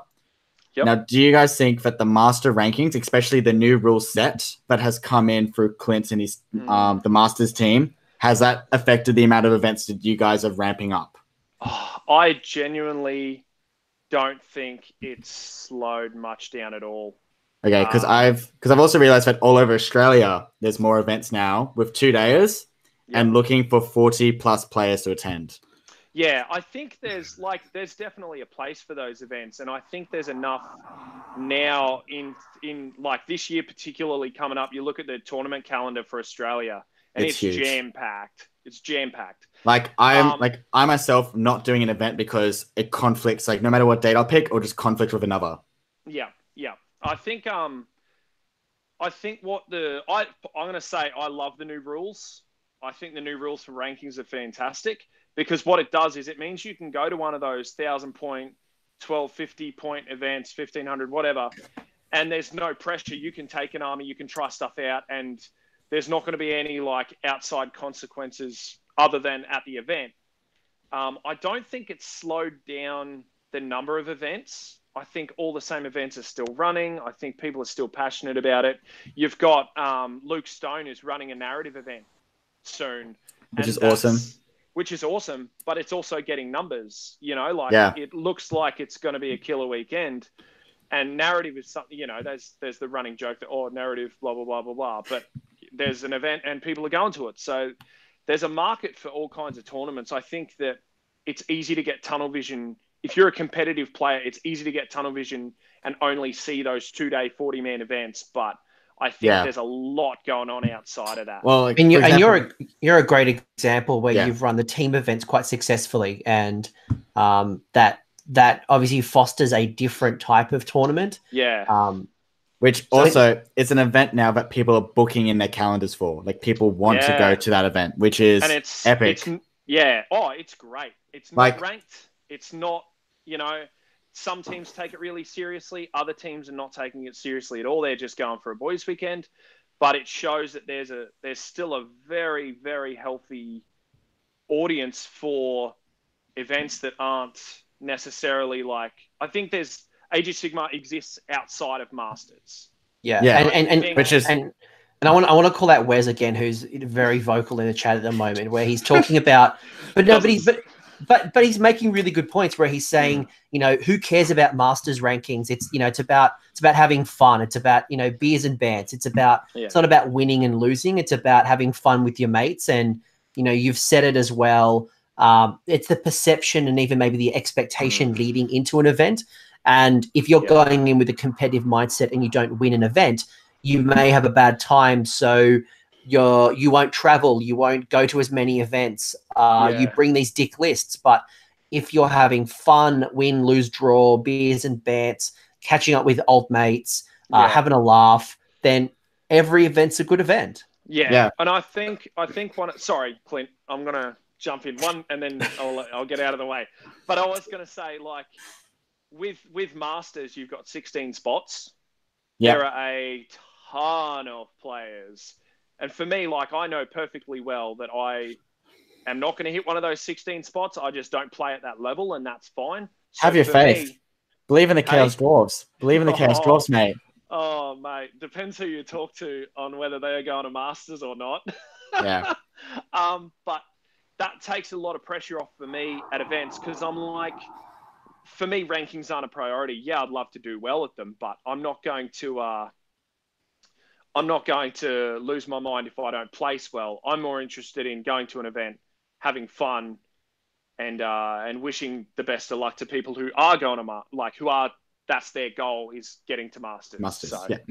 I only just asked that question because I've just seen these events just like ramp up, and Queensland is still dominating, which I know is hearing that you guys are all helping each other out, but it's good to know that that's not the drive. You guys just want to have a good time, hang out with each other, which is awesome. So, but that's natural growth progression of the community, though. Like every year, the number of events has increased, be it 2 day, be it 1 day, or whatever. Yeah, I don't necessarily think for one moment that changes to Masters rules has influenced the amount of 2 day events, not just in Queensland but anywhere. It just means that people now have set, you sort of said, the 40 player limit. That's where they're setting their bar now because they know that they want to attract those players into state or whatever. And it's a good number for them to pick. 40 players is a decent size event anyway. Oh, yeah. But I think even without the Masters changes, I think we'd still see that events calendar jam-packed with 2 day events, with narrative, with team events. You know, it'd still be packed because people want to run events. Running an Age of Sigmar event is so much easier than running a Warhammer 8th edition event ever was. I've run both. I've run 8th edition, I've run 9th Age, I've run Age of Sigmar. And Age of Sigmar is by far the easiest, which means that people don't get intimidated to just pick up that TO hat and put it on and run what they want to run. And I think that's awesome because it's meant that we've just got this explosion of events and people can choose which ones, right? Rather than like at the start, as Gabe was saying, you know, that you had that drought of events, you know, there was none. So you would travel 2 hours. It's like, well, you don't have that now. You've got your pick. There are like in March, there are 4 events. It's like, I can only go to 2, but I get to pick which 2. Yeah. You know, it's not the only one that's on this quarter. Yeah. So, Jim of Darkness makes an awesome point. Jim of Darkness made an awesome point. Yeah. Yeah, he said that the tournament scene should drive the Masters, not the other way around, and I think that's a great point. Yeah, definitely. Is that, you know, there are going to be events that are really targeting the Masters, and that will be a drive for the community. But I imagine that it's probably 10% of the player base in total that are going events only for Masters points. I imagine that a vast majority are there to meet new people, play different games that maybe they're not getting in the past, you know, trying a different structure, just having a great weekend with a bunch of cool people, and talking Warhammer and hobby. And I think, I can't remember what pod, I was listening to the Honest Wargamers events, interviews with Blood Tie teams. And I was listening to the Greeks. So this is the first Greek team that's come over to play Sigmar. And one of the things that the Greeks said was, this is their first event. They walked in just to see the amazing hobby and tables full of terrain and awesome painted models. And, you know, the energy was crazy. And I think that's events are probably one of the only ways you can get that. And you get this inspiration and this, like it's hard to describe just the events, and it sounds like you guys are just in the right space with the right, you're coming at with the right approach, which I think I'm really enjoying. Anthony, do you have any more questions? Because Clint brought up a good point with wanting me to ask that question that I brought up in our chat before. Ask. Cool. With you bringing up 8th edition in mind, or Old World, now with new AOS, like when AOS came out, I do know that a lot of 8th players just like dropped and said not interested and stuff. How did you guys go with transitioning the Old World players to the AOS scene in Brisbane or like in Queensland in general? Was it hard, or was it really like there was a hero low, or did you guys find it like smooth transition? How'd you find it? Because I do know that there was like Clint yourself, there was Luke Taylor, Gabe. I don't know if you were an Old World player. I was, yeah. Yep, old world player. I do know there's other old world players that I've met in Queensland when I've gone up there, but I just want to know. But that's like I may have filmed a podcast with Clint about old world transitioning. Go check that out if you're not subscribed to Clint's podcast. But yeah, so like how'd you guys find that transition with the community? That is a very interesting question. Because out of the, say, 30 people who play AOS regularly in Toowoomba, like that's people who will turn up on at least 1 or 2 Thursday nights in a month at our local store, I'd say probably half a dozen of them played 8th. Cool. That's a good number. It's so myself and Mark and Michael and Gemma to a lesser extent. I think we're sort of it, and there's a couple of other people. But I think a lot of the Queensland scene just started afresh. There's a few people like myself, and I convinced Mark to rebase his Nurgle. He'd never even played a game. So I love telling that story. And now he's not such a big fan of AOS. So look, I think we had to start from not from scratch, but from a very low starting point. A lot of folks from 8th went to Kings of War and 9th Age, and a lot of them have sort of stayed there for one reason or another. It's their hobby. That's their thing. Like if that's what you want to play, that's when you want to play. I'm not going to throw shade at any of the other games. And I think what we did is we just built a new community with people who wanted to play AOS. And if people wanted to make the jump back or wanted to put their toe in, welcome them with open arms. That's at least the sort of Toowoomba experience. And I think I get the feeling from the people who I saw at events for 8th and the people I see at AOS events now, I have a feeling that's pretty much the case in Brisbane too. Like there's very few familiar faces from say 5 years ago. Yeah. See, in the group that I play in, there's a lot of us played 8th edition together. And after the initial kind of, let's say, shell shock from the transition, there was a couple of months there where no one really knew what to do. Like there was no points. There was, it was just mayhem. Yeah. But then a couple of people, particularly, Blake Kerwick and Alistair Webster, they both managed stores at the time. And they were like, hey, guys, we're going to give this a try. And they were very honest with us. They're like, well, this is what we're going to do. Here's a players pack. And everyone was there was this weird kind of grit determination where people were like, we are going to make this game work, and we're going to do whatever we have to make it work. And so at the start, a huge focus was on bringing a fully painted army on round bases. And that was kind of the benchmark that was set. And I think those early beginnings have kind of, we've lost people on the way who went to other games. We've had people slowly transition over. So Luke McFadden's a good example. Huge into 8th edition. Like he was, played at that top level. As soon as Age of Sigmar came along, didn't want a bar of it. And it took him a long time after even points came in to give the game a go. And now he loves it, But I think those early days where the focus was on, we didn't have a structure, so we just went, well, I guess we'll paint some cool armies. And that, I think, kind of set the bar in a lot of ways for the hobby as well, of where the hobby is now. So I think it's been an interesting transition. I was very resistant to it at the start. I bought the new box set and I was like, right, let's do this. And it kind of ripped the handbrake a little bit for me after a while because no one else was playing. And I'm like, well, there's no point, getting into this if there's no one to face. And then it kind of hit that point where we're like, well, we've spent money on it now. We got to make it work. So yeah.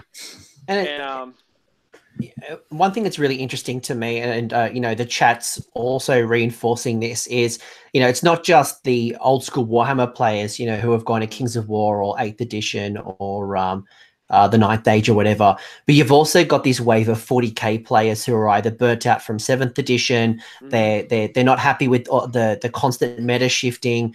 You know, Dave Kerr, the Australian Master, is a 40k player back in the day. Wes, you know, Liam's opponent this week, Jordan, is a former 40k player.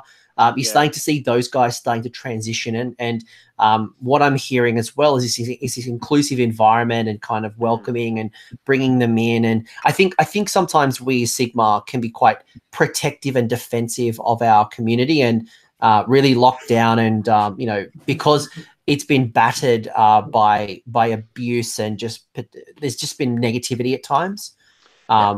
Yeah, I think up in like my experience in Brisbane early on, it was kind of like, it was the kind of running joke. Everyone was like, "Oh, this game doesn't work." But I think over time, where we've had people from 40k come in, we've had people from other games like War Machine and all that kind of thing. We've had them all transition in, and I think everyone is determined to go, well, here, this game isn't a joke. It's actually a hell of a lot of fun.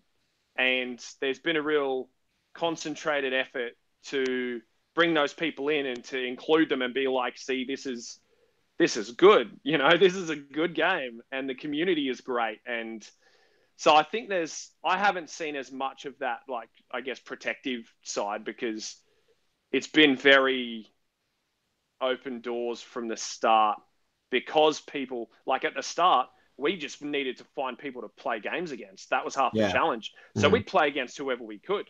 Now, did you guys use Facebook as like a resource to find those games? Like, for example, started a AOS Facebook group to get those games and start getting it going? I think a lot of, I mean, we don't have a page, like, there's no centralized group like Sydney has. There's no, you know, big Facebook page that everything goes on that one page. In Queensland, it seems like there's a real, you know, like I'm in about 15 different group chats. I'm in a bunch of smaller Facebook pages, like there's a Toowoomba one, a Southeast Queensland one, and there's no centralized one, but everyone's kind of in every group anyway. And there's a lot of it is group chats up here. Like that's 90% of how I communicate with other gamers. So, Clint, is that what you're seeing? Are you seeing, you know, the likes of Discords or Twitters or WhatsApp groups or even like Facebook private groups? Like, what are you seeing in your side that's working to engage the community, either promote the events or keep people engaged when they're not an event? Or chatting to the community? Yeah, I think there's like usually when people jump on and want to communicate something to the community as a whole, a lot of it is word of mouth. Like if I drop something in 3 group chats, 20 minutes later, everyone has heard it. Like if I go, hey, there's this event, that spreads really quickly because everyone just shares it through all their group chats. But we do have a lot of centralized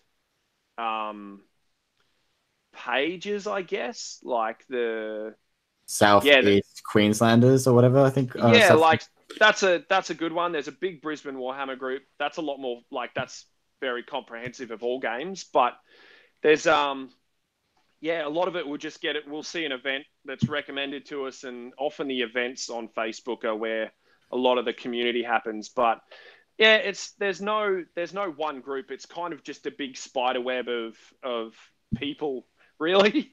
That's probably the best way to describe it. Clint, anything you want to add to that? Not really, because Gabe seems to be covering it all. But no, sorry, Facebook mate. Sorry, I didn't mean to. He's trying to take the STO spot. He's really taking it hard. I talk about Warhammer enough already, whereas you just type it, so you're actually getting to talk this time. But no, Facebook is definitely king for AOS in ways that it wasn't for sort of anything that came before it. And I think it's pretty much essential to sort of keeping on top of what's happening, whether it be group chats or whether it just be you like, you know, a bunch of the pages, you know, the Rune Axe and Heralds and Failed Charge and whatever, because generally there's a couple of different pages And between the 4 of us or 5 or 6 or whoever, we'll all share something. One of us will share it, and then that'll move it on. And, Yeah. So. So like usually if Clint or I will share something to our page, or the failed charge guys, that'll then get shared by all the other guys because it's the polite thing to do, and we all want each other to do well, really. So I love that. Where some people may see that as a conflict. It's like, well, I've got to beat that person, but you got. No, but I'm talking broadly. That some people might see that as like, well, I want to be. I think you mentioned, the authority figure or the man. But you guys generally seem to want to help each other, and if that means promoting each other and leveraging each other's great work, then that's great. Yeah, I don't think there's too much in the way of like tall poppy syndrome or anything like that. No one's out there, trying to be the biggest. I was about to say something, but I won't. But like, you know what I mean? Like everyone, no one's out there trying to crown themselves or anything like that. So everyone's just in it to help each other out and build a bigger, better community, really, I think. Yeah, we're already in it, all in it for the right reasons. So Clint, you're an old school, right? You came from 8th and even earlier, and you were a pioneer at the start. So I'd love to hear your thoughts, and then Gabe, I'll throw it over to you. Yep. If I was in a position where either I'm starting a club, I don't have many players, I've got a club that's doing okay, but it's got potential. What are some of the biggest lessons that you've learned over your period of time to help a community really grow? Like what are those big things that I could start doing today that would really make a difference potentially? I think getting yourself an ally is really big. So in Toowoomba, we have Battle Station, which is run, one of the owners is an old school friend of mine, and the other owner is pretty cool guy as well, Seam. And so they, from the start of us building our scene, they were very keen to help grow that as well. Not just from their own business interests, but also to just because they also wanted stuff to succeed. So if you have a local store or something like that, or the potential for a local store, get them on side and help get that word of mouth going. Just being active on Facebook, I suppose, and trying to just say, if you want to get a club night going or a games night at a store or whatever, just do it. And at the start, it'll be you and your mate, and the next week it'll be 4 of you, and then 6 months later there might be 20 of you. But just being super positive, super helpful with anyone who is new or wants to play or wants to learn or whatever. You've just got to be, if you're playing a game against your mate and somebody walks over and they genuinely want to learn, your game can take that little bit longer. Because that person might go, oh, this is really cool. Wander over to the shelf and buy a Star Collecting box, and off they go, and then next week they're at the club again with you. So I think being welcoming to new people is super important. So, get yourself an ally, be it like a board games club or something. Like if that's the closest thing that you have, if you can sort of tie your wargaming in with them, or a store, work something out with them as far as you support them and they support you. Just set a regular time or a regular day, third Friday or whatever, and just keep that going regardless of whether it's just you and your mate the first time or 2. And eventually that snowball will start rolling, and eventually, you have 100 player events. Eventually, that might be a long way away, but I know that there's folks like Tim, the Aussie Wargamer, who's just sort of kept going and going and going with his club in Moree, and just to try and just keep that momentum going and build that club up. And Yeah. So I'll give you an example of something that Tim's doing that's always impressed me is so he's out at Moree, Australia, which is a small regional community club. And as you can probably appreciate, there is no Games Workshop or probably a local game store in Moree.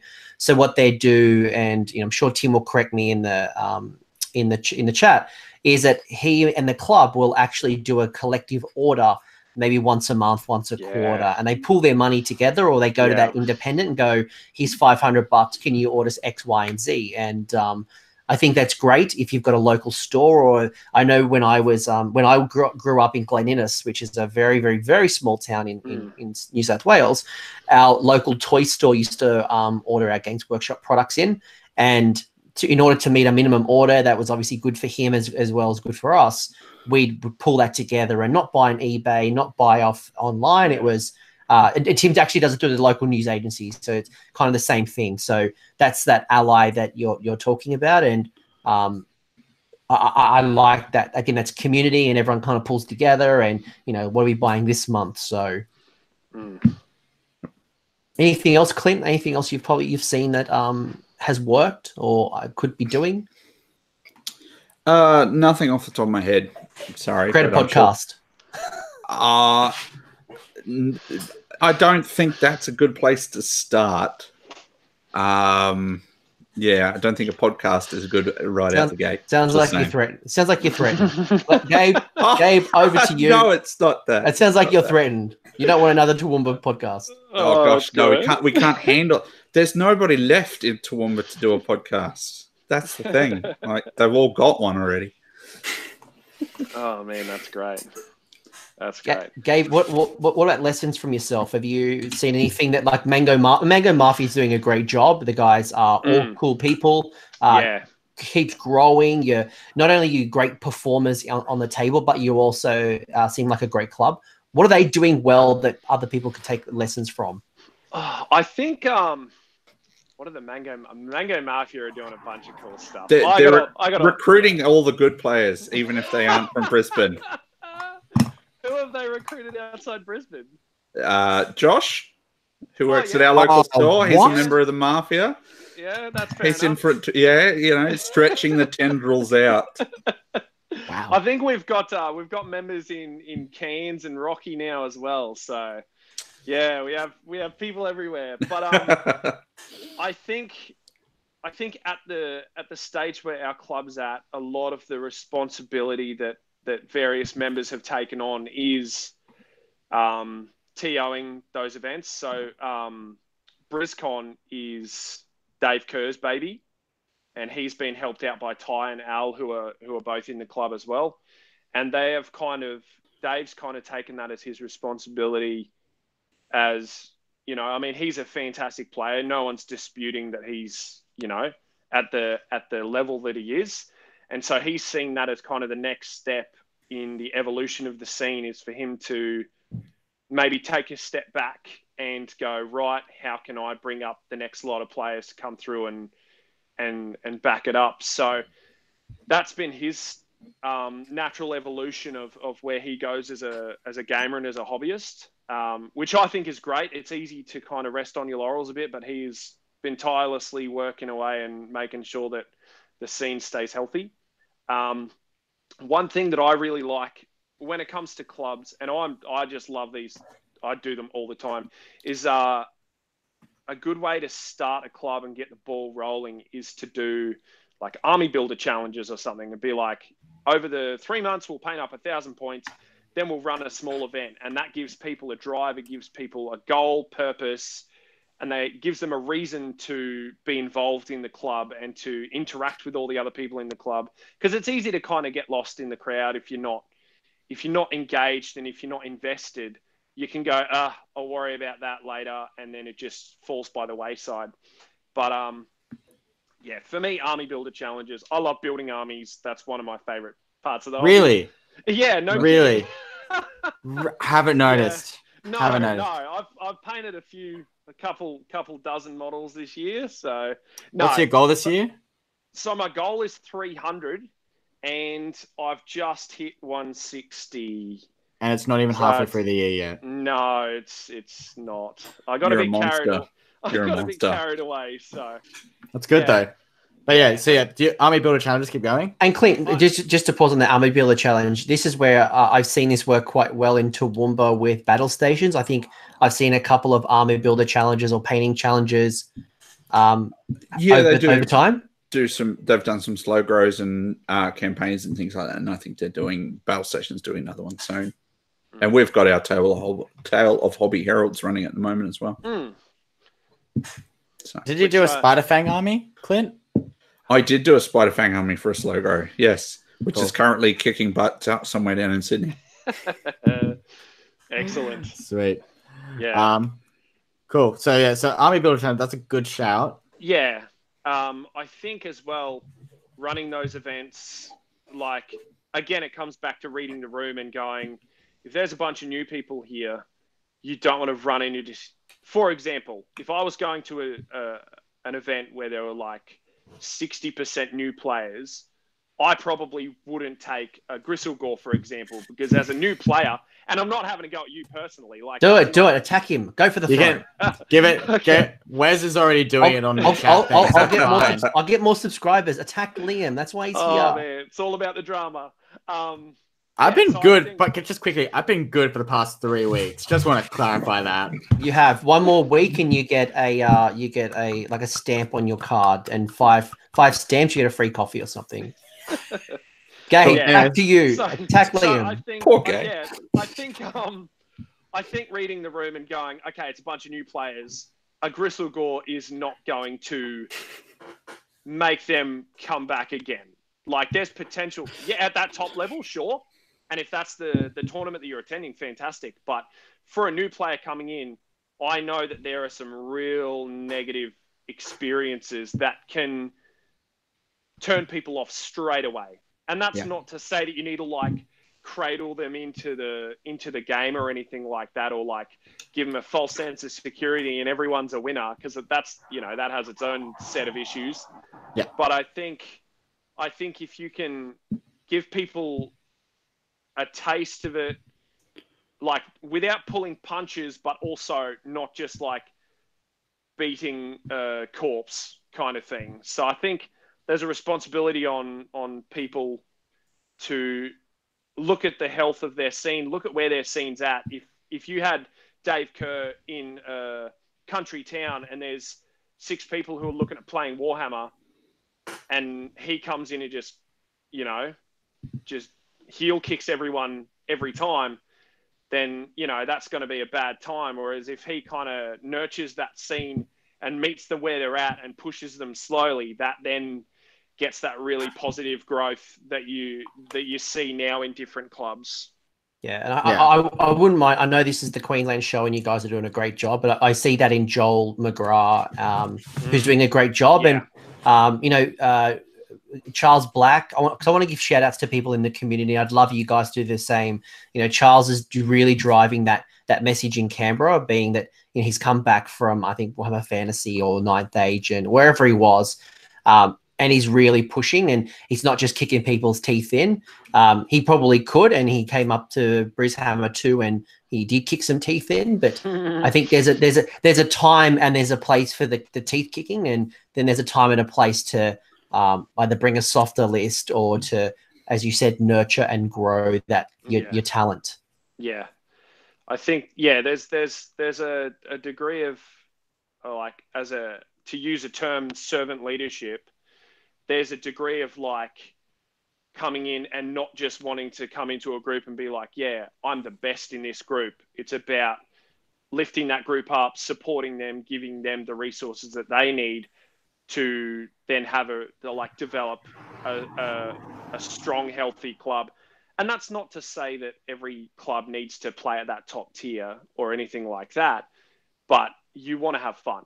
Like, my goal in every game that I play is to have a good time, and that happens almost every time, So I think there's a responsibility on experienced players and powerful players to really read the room and not just get too carried away with stomping skulls in, Yeah. Sweet. All right, no, it's good. Clint, anything you want to add to that? No. because Gabe pretty much summed it up fairly well. That like, yeah, if you cannot grow a community beating everyone all the time, that's just it's going to leave bad placed, and people won't want to come back. Yeah, and I know certainly at some of our events like the Games Cube, and this is not about the Games Cube as a location, but we run these monthly like mini tournaments. They get ranking points, so they are a tournament to a degree. And you're right, there are some people I've seen who have come fresh out of a Games Workshop, quite new to the scene. They come in, get their teeth kicked in, and then they don't return. They get paid up by Liam, and then not even against Liam, but just in general. And it's obviously hard when most of your events are quite competitive potentially. And if ranking points do drive that, or that best of the best, or I want to win, and maybe a challenge we have with that particular scene is that there is prizes on offer, and those prizes are quite significant, a first, second, and a third. So it does breed that competitive culture, and maybe we don't have enough of those opportunities to have that more casual, nurturing environment. Yeah.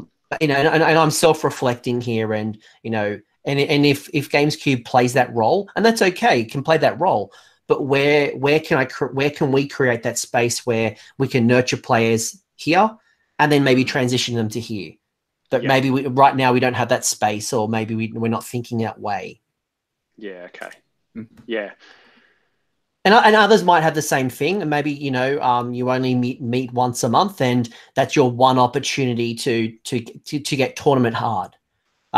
So, and again, it's not about Sydney versus Queensland. This is just talking through different environments and thinking about how can we grow and get better as a team, because ultimately that's where CanCon became 220, and if the scene keeps growing, Clint, we're doing 400 next year. And next 1,000. Do it, Clint. Do it. No. Well, if we've got enough players, Clint, we're going to have to, or maybe we'll run two parallel GTs. No, we don't. Yeah.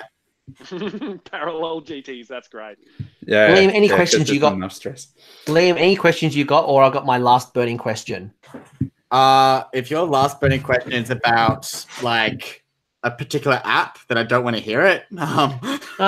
It's about these guys, not about you. Okay, cool. It's not all about you, Liam. No, I just remember he threatened to bring up that question. I'm like, no. I think you guys nailed everything. And Gabe and Clint, every time when I was like just about to ask a question, you guys have already like answered what I was going to ask. So it's been great, and I've literally been like, cool. You guys are literally covering everything. It's kind of scaring me a bit. So it's almost like we talk about the hobby all the time as part of our place in the community. Is that we talk about hobby. The burning question, the last question I have to wrap this up before we get into the final segment is, if I was to talk to you both 12 months from now, or let's fast forward, what would make this year a great year for Queensland and your communities? And what have you achieved together as a group, a gaming club, a state? Like, what have we achieved together to get this amazing outcome that's better than where we're at? Like, what does that look like? Yeah. Wait, you want to lead that one? Oh, okay, right. Now you're quiet. I just love talking. Look, more. I think where Queensland is headed in 12 months is a bigger scene, not doubled or whatever. If it doubles, that's cool. But I think what would make it really awesome is a diversity of events, that the consistency of the club culture stays through, so that doesn't go anywhere. Like that stays, and just gets stronger. But we all keep those ties across the clubs. But I just think, more people playing, more awesome people playing, because Queensland scene's full of awesome people. More diversity in events to make sure that we're picking up all of those people who may not necessarily love tournaments. They might love narrative, that kind of thing. And just more, I think it's more of the same, because I think we've done fairly well in the last 2.5, 3 years. And I think we just continue on this trajectory, and I think we'll do well. Yeah, and this is just fresh off my head, and I want to just make sure I acknowledge this before I ask Gabe, is that you have a couple of female wargamers as well, which has always impressed me. And it's less of it's less of being impressed. It's more about how does Sydney get more wargaming females and being inclusive and getting more of that into our scene. And Gemma does a great job. You got Elizabeth up there. So I think, again, this kind of comes back to your inclusiveness and welcomingness that you guys are fostering. So I do want to acknowledge that you're getting diversity there as well. Gabe, what does the world look like in 12 months? Oof. I'm sure you've already painted a picture, and you've got the plan mapped out. Yeah, I think look, I'm going to echo a lot of what Clint said. I think it's on a pretty good course at the moment. I think the way it's going and the way that the scene, the mindset that everyone generally shares is very positive and healthy, and I certainly don't want that to see that go anywhere. I don't think it will. I think there's I think people are too determined to have fun. But I think that there's also a lot to be said for I think there's a lot of work that's going to go in from different people in the community to, I guess, up the level, up the events. I'd love to see more events coming up. I think the support is there for tournaments and for games days and stuff like that. There's a few things in the work for different content creators and different TOs and stuff that I've heard about that I'm really excited for. But I think generally it's going to be a great 12 months. I'd love to look back on it and see a bunch of beers and bands and all that kind of thing, and just tournaments that were good memories, and and seeing players really duke it out and throw down at their best. That's probably what I want to see, is just onward and upward kind of thing. Sounds good. And Liam, I'll throw it to you, because you've just launched or announced an initiative you're doing in Sydney. Yeah. I think, we're talking about inclusiveness and bringing people in. This is a really good way to wrap up. Maybe it's a good way to talk about something that you're doing. So anyone who's not part of the Warhammer Age of Sigmar Sydney group probably has not seen this, but a lot of them probably have, because a lot of interest has picked up on it.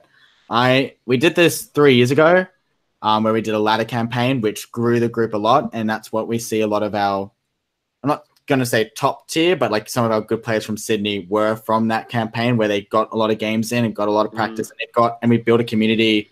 We built a tourney, we weren't meant to, but we built a small tourney scene from that. And those same 20 or so players who registered travel all over Sydney. They're the ones that went up to Brisbane a lot and stuff and traveled.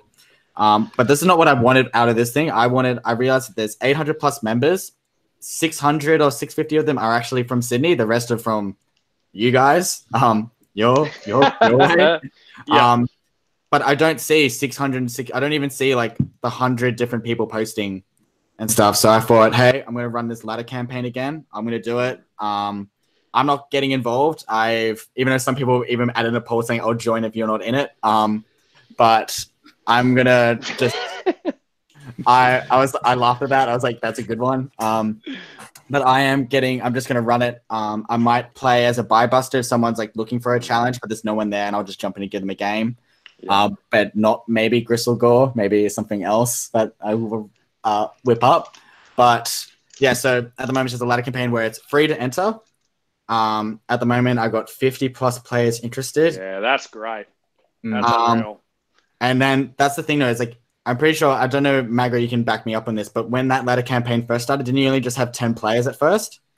Yeah, it was, and the point of that initial ladder campaign was we didn't know each other. And I think this is the unique challenge that Sydney has, is that we are one powerful group. Our Sydney group is probably the best group in Australia, potentially in the world. Our group is awesome. But because of the sheer diversity and we're all spread out everywhere. We don't know each other that well, and it was a good way to start getting each other to meet up and build a relationship. Where you guys are doing that, you know, in Mango Mafia Club or, you know, at Toowoomba Battle Station. So, yeah, it was quite small, and we only played in Games Workshop in the city mostly. Yeah. But what I realized is, so I was like, hey, let's run this thing again and get people reconnected. I don't want to see, like, I don't want the GamesCube guys to be like, oh, we'll just play each other because we already know each other. I want people to branch out and be like, hey, I want to play someone from like, et cetera, et cetera. Do you want to meet at this store halfway? And so people can start having regular faces. And if they go to an event, they don't feel like, oh, I don't know anyone. They can go up and be like, hey, like, what's been happening? Last time we've seen. So, yeah, and knowing that, like, maybe, like, I know for a fact that, let's say I get 20 for the first week, that will just grow and grow and grow. And then, and at the moment, I might have to look for a different gaming venue for the finals. But that's a good problem to have. That is a good problem to have. That's a great problem to have. It was going to be Warhammer Sydney City, depending on a few changes that might happen in that store. We don't know yet, and I'm not allowed to say at the moment. We're just going to set up tables out the front on the road because no one goes in the city on the weekend. That's what you're talking about. Yeah. So we might have to like work. I might even have to hire a hole and might have to grab some terrain stuff and like run it super independently for that showdown, depending how big it is. But yeah, just going to run a ladder campaign, and it's just to get the group. Again, I want people to post in that group showing off their games.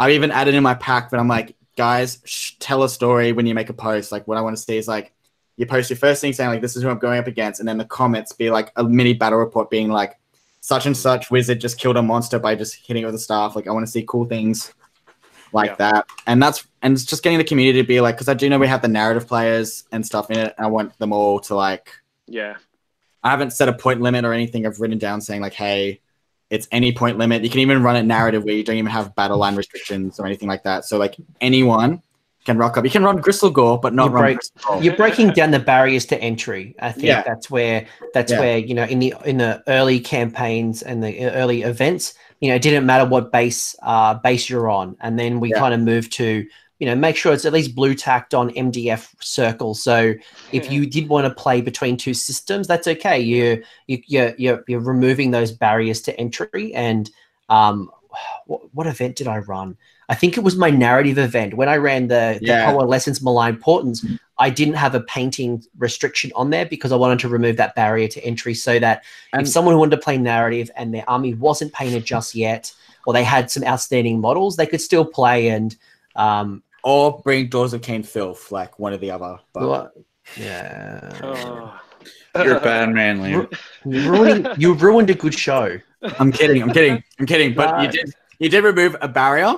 Like, I remember when you did that, everyone's like, oh, there should be painting restrictions. And I do remember you used me as an example saying, Liam wanted to bring a new army, but no one's ever seen before. And I think you should have messaged me saying at least bring a narrative-based one. But but lessons learned. That's why I'm not running the narrative event this year. But because Liam ruins everything.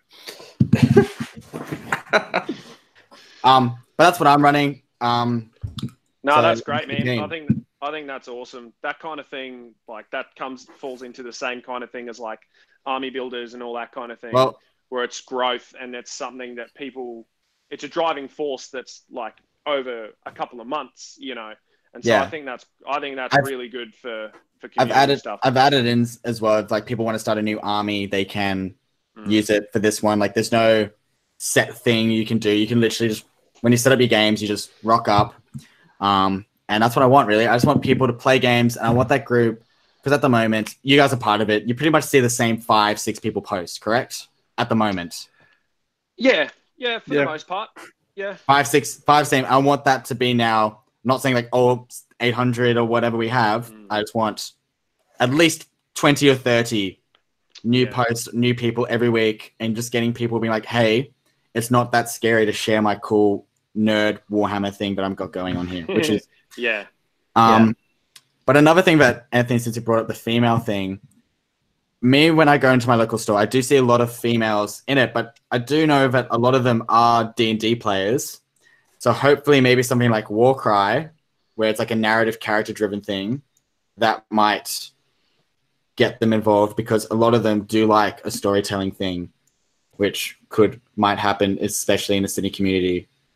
Yeah, maybe because we have a huge D&D thing going on in Sydney, which is weird. Like, it's not weird. I play it. I love it. It's not weird. No, I'm not saying it's weird to play D&D. I'm just saying, like, there's so many people who go into Warhammer Sydney, and I swear it's every third customer who's also a girl or female. They come in and they are saying like, "Oh, I play D&D. I'm looking for a new mini." I'm like, "Oh, cool, sweet. Like, you're at the right place." Like, it's really interesting to see that they're around, interested in like the wargaming thing. I think it's just like trying to break down that barrier. And I think something like Warcry or even like a skirmish game could break down that barrier. And this goes back to the nurturing the whole time. No, Gabe, please. Go for it. No, I was going to say, are you staff, Liam? No comment. Oh, okay. Oh, okay. Sorry. Liam hangs around the store, whether he's paid or not, in brown paper bags or is just he's always there playing games. Just he's a good lurking. guy. He's good. Good overall stuff, good guy. Stuff. Yeah. I'm like I'm happy to say I'm one of their AOS recruiters. So anytime someone comes in and they want to get into AOS, they generally bring me in and I help them and break down the barrier and explain and like showing you that it's not as scary to get into something like AOS. And I drive them into the Sydney group. For example, I just had someone come in this week, said, "I want to get out of Magic and Pokemon trading card games. I want to hang out with a bit more of a mature crowd. And I don't want to be part of a community that's toxic." So I said, "Cool, 40K is not for you. Come to AOS." All right. But Liam does raise a good point as we start wrapping up this piece is around, I have personally seen the likes of Ash McEwen, Dan Brewer, Liam. There are so many people who are in the Sydney store, as an example, and they'll put down their own hobby to do an intro game. They will come in wanting to play a 2,000-point game, but there's someone new, and it's like, does Ash and Dan play each other for the 100th time, or and they'll make a 500-point game just to get someone in the hobby. And I think that's selflessness. If you haven't got that, if you are in that position to introduce someone new, do consider your impacts. Yeah, you might lose that 2,000-point game, but overall, you're going to increase the community and then obviously bring them in. Yeah, and that's a perfect example of like people taking a leadership role without wanting to be like, without wearing the leadership badge or anything. They're doing their bit because they love the game and they want other people to enjoy it as much as they do. So that's good on. Like to give you an idea, Dan Brewer, for example, when I came into AOS, I had no idea how to play it or whatever. Dan Brewer took his own time out and came in. He went down, visited me in the city store, had a game with me, and then he showed me. And also the great thing was, he was already a really good player at the early stages, and we've seen him he's always been great. Taught me a few things, taught me some strategic things, and and then now I like doing that back to the community where if someone comes in and goes, "I just have the starter set, blah blah blah." I would literally walk around the store and pick up whatever army models we have around. Like the store lets me. I was like, "Cool." I'm like, these are mine now. I'm like, "Cool." It's the same. I'm there so often, but like I'm like furniture, so I'm like, "Cool." Yeah. I'll just place this down, and I'll literally just grab dice and be like, "Cool." And I would literally supposed to be like shooting a client or something in an hour or two, and I would literally be like, "Okay, I'll show you a quick game. Bring it." Yeah. So this has been a really good discussion. I think there's been a lot of knowledge shared by everyone. So if you are in a position, whether you are a TO, whether you are a club leader, a club mate, a general gamer, I think there's something we can all do here to improve and increase the capability and the overall, I guess, inclusiveness and just growing the scene and making it stronger and healthier. And we all win eventually. And I think that's been evident at CanCon. It's been evident at some of these other events where, Sydney GT was 70 plus, Briscon's now 100, events just selling out really quickly, like Lords of War sold out super quick. And it's off the back of all this great work and we're all winning together. So definitely. Clint, Gabe, thank you. We start wrapping up and that is around the ground segment. This is where we talk about upcoming events, as well as any content creators you maybe want to shout out. So any events you guys want to shout out, or even content creators that have put out new pieces that should be checked out. Quick shout out to everyone who's playing at SAGUT this weekend. I sadly had to drop out due to personal things. So I wish everyone the best of luck. I wish I was there. Danny Paints, please win Best Painting Nom. Like, I have all in the faith with you with your beautiful free guild. I believe in you, bro. But yeah, huge shout out to all SAGUT guys. So Clint especially. Show that Manfred can be better than Arcan, but Neferat is the true Mortarch still in my eyes. But that's just it's my opinion, my views, my hobby. But at least show that Manfred is better than Arcan. All right, I'm muting Liam.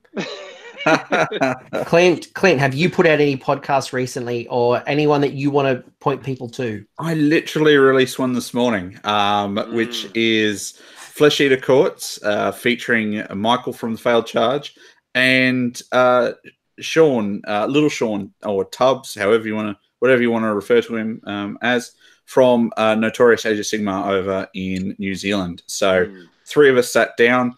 3 of us and my birds, unfortunately, sat down to chat Flesh Eater Courts, and it was really good because post FAQ, both Tubbs and Michael have played a ton of games with Flesh Eater Courts, both before and with this new book.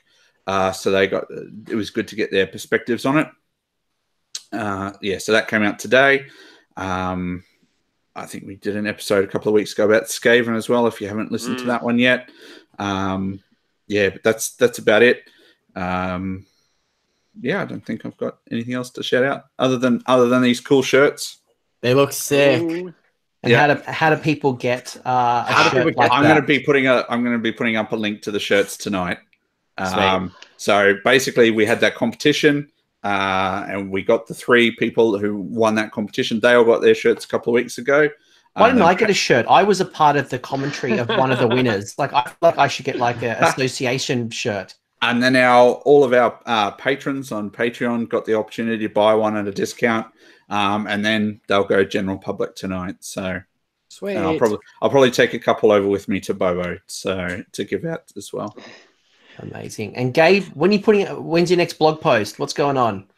So I've got 2 coming out this weekend. I've got my last 2 games from CanCon, which I'm finally getting out. It's been a busy couple of weeks, but they're on their way out. So if you didn't know, Rune Axe Wargaming. Rune Axe, go Google it. Sorry, I probably should have started with that. That's all right. I'll put it in the show notes that cool. People can find the blog. Yeah, awesome. So yeah, I do a weekly blog and a weekly like hobby diary kind of thing. So yeah, that happens every week, and I'm plodding my way through. I'm playing at a couple of events coming up. I got 3 in the next probably month and a half, and I'm taking my freshly almost not yet finished Chaos Dwarves to all 3. So well described. Oh, it's just chaos at the moment. Not the faction chaos. It's actually just mayhem trying to get everything finished. So, but it'll be good fun. It'll be worth it. Since you mentioned Chaos Dwarves, Clint, how do people get involved with the hobby challenge that you've done with that Gabe's involved in? Good point. Okay, so Taylor Hobby Heralds, it's very loose in structure. Basically, all you've got to do is make a commitment each month to paint something. So we've sort of set an end goal for taking these armies to Lords of War in Melbourne in June. But you can set any goal. So if you're going to Gabe's team event, you can say, well, I want to paint an army for that. And so every month we'll go, okay, this month we're going to paint an elite unit and a character. And so you can sort of follow along with that and basically post your progress with hashtag TOHH on Twitter or Facebook or whatever. And I pick up and I kind of have a look at those and pick some good ones. And like last month we featured Ash McEwen's Devoted to Sigmar. He's a crazy man. Yes, definitely. Well, he's a crazy man painting crazy men. So, and this month we'll pick somebody else, and You know what's my favorite thing? No, Ash went up to Dan Brewer and said, "I understand your pain with hordes." He goes, "You don't know the start of it." Well, Ash will understand by the time it's finished. Yeah. So it's a loose hobby challenge where basically you're setting your own goals each month to get yourself to a point where you want to take an army to. So whether it be Lords of War alongside Travis and I, or it might be Sydney GT, or it might be Rune Axe or whatever. You set yourself a goal, and we're following along with you, and to try and help you keep accountable. You know what I mean? So yeah, it's less of a have 500 points painted every month, and more of just let's just keep progressing the army and keep accountable, and know that other people are there doing it the same alongside you. I think that's cool. I myself wish I could get involved, but I'm such a hobby butterfly that I can't commit. Like I'm pretty sure when you started, I was painting up my fiends for Sinesh, and then now I'm done Gristle Gore. So like, maybe that's your commitment. Maybe your commitment to stick to something and follow it through for a while. All I have to do is paint 8 models plus 50 other models for summoning. I almost guarantee you that you will not paint those full 8 models because you'll change your mind. Nah. Have you seen my bases? I'm pretty well committed to that army. No, I'll put. I agree with Anthony. I'm gonna call it. You're not gonna finish painting that fake army. Unless you say I'm gonna go to this event in 3 weeks' time, and you sit down and paint them all. Okay, guys. Borders War, right? April 27th, 28th. I will submit my list tonight, and I will get it done in April 27th. No shit, I have to do it in Canberra. I submitted for Canberra. When's Canberra event? Like 2 weeks beforehand? It's the start of April. Yeah. The first weekend in April. That's in 3 weeks. Weekend is the heat. Yeah. Cool. I will submit my list. I'll do that tonight, and I'll get it done. How about that? Good. Okay. Yep. Clint's like, you're crazy. I don't believe you'll get it done. But anyway. Let's see. Well, we'll see when we have this next Down Under Sigmar to see how Liam is progressing. You guys have alluded to a bunch of events that are coming up. So SAGT this weekend, I believe there might be 1 or 2 tickets that have opened up recently. So if you're in Adelaide, or you can get to Adelaide this weekend, if Doom is open up to getting people in, message him. If not, unlucky next time. But you do have the Warhammer Heats up in Queensland. I don't know if they've sold out yet, but I know they've all sold out. So you've also missed out. So get on your tickets quick, because Border War's still got a couple of tickets left. Borders War is got 10 tickets left, and I do know that 3 or 4 people I know for a fact are just waiting for work commitments to be solid, and they'll get their ticket. So that's actually really 6 spots, I think. Out of, I think it's like a 50-player event, so get onto that. Briscon sold out. You win a sword. You do win a sword. I can't wait to take that sword onto Qantas. So I really want to see how that goes. You've got up in Cairns, you've got the Battle of the Northern Realms in May. You've got Lord of Realms in Gladstone as well. So there's 2 awesome regional Queensland events coming up. Sydney Slaughter tickets are up for June. BADGACON tickets are up. Lord of War sold out. You've got the narrative event in July. Check out the description later on, and I'll have all the links. You forgot to add in New Zealand. Yeah, Notorious Hammer. This is down under. This is not like down under. And so Notorious GT.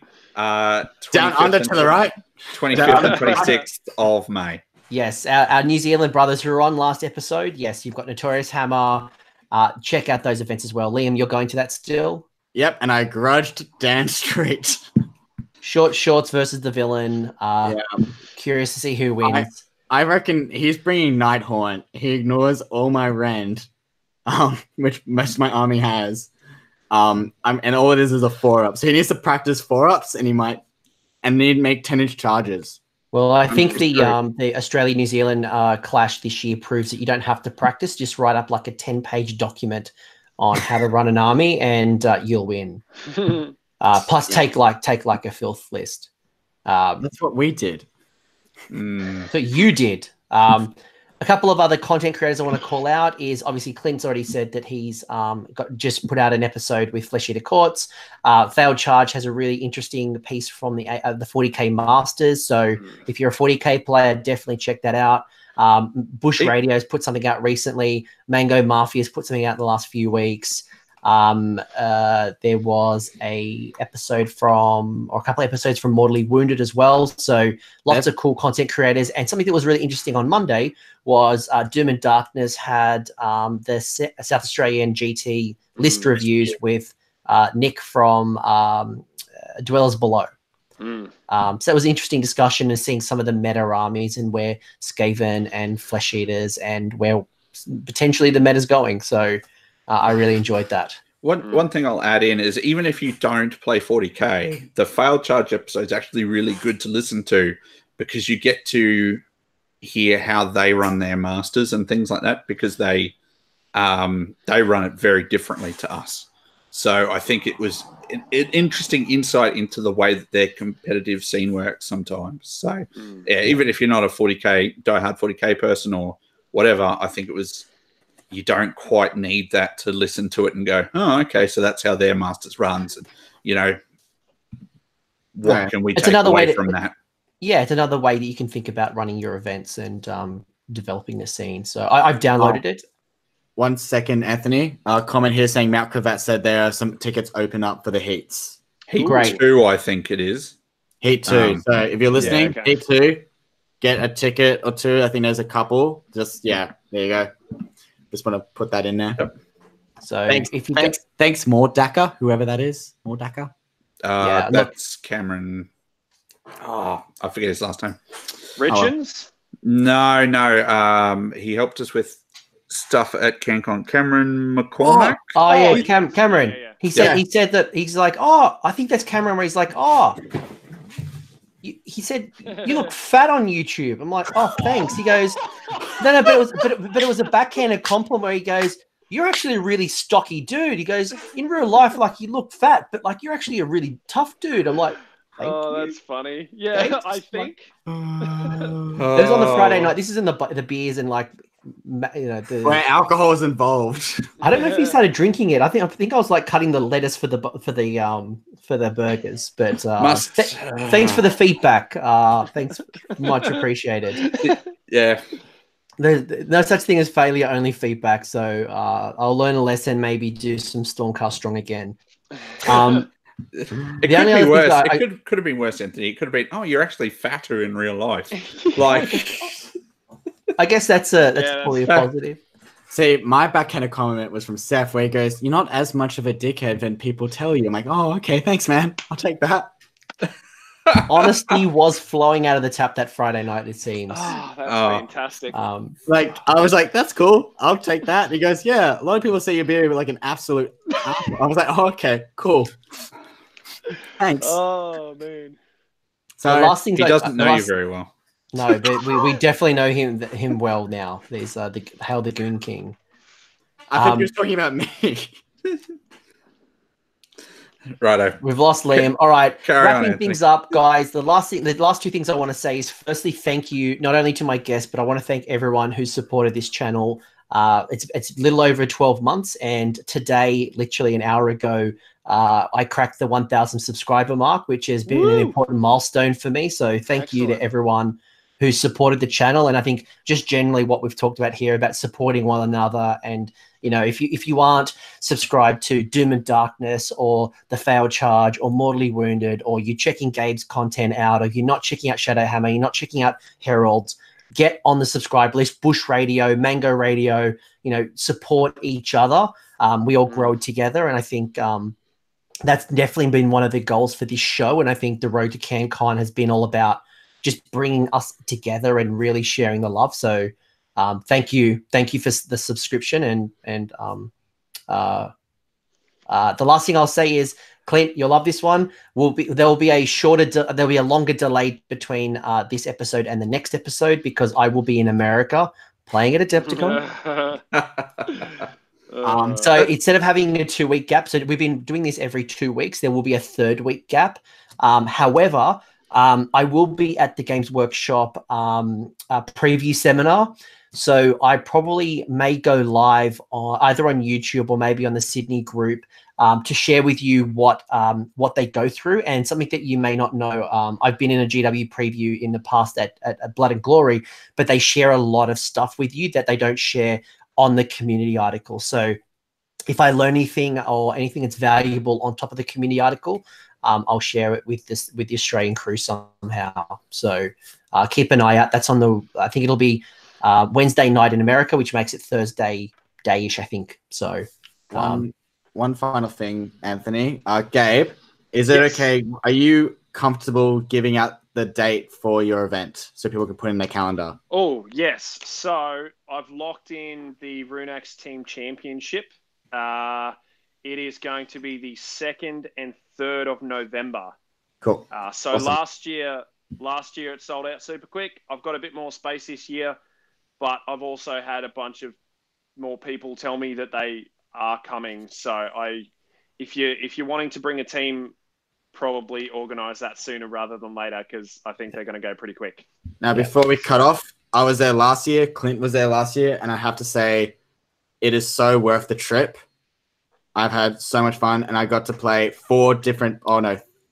I played Ash the 4th or 3rd round, but I've played so many new players, met so many new people, and I have to say, Brisbane guys hobby is absolutely fantastic.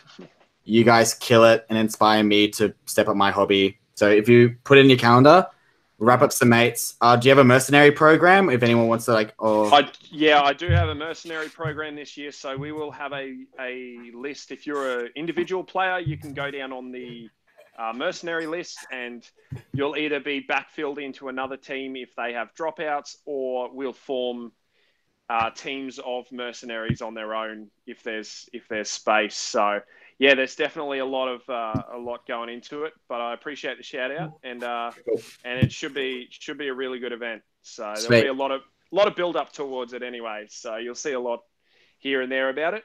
You'll see me there as well. And Clint, everyone's done Whip Wednesday. They're probably posted on the Facebook group. If they haven't, make sure to use your hashtag somewhere on Twitter, on Instagram. That hashtag, Clint, one more time was hashtag TOHH, Tale of Hobby Heralds.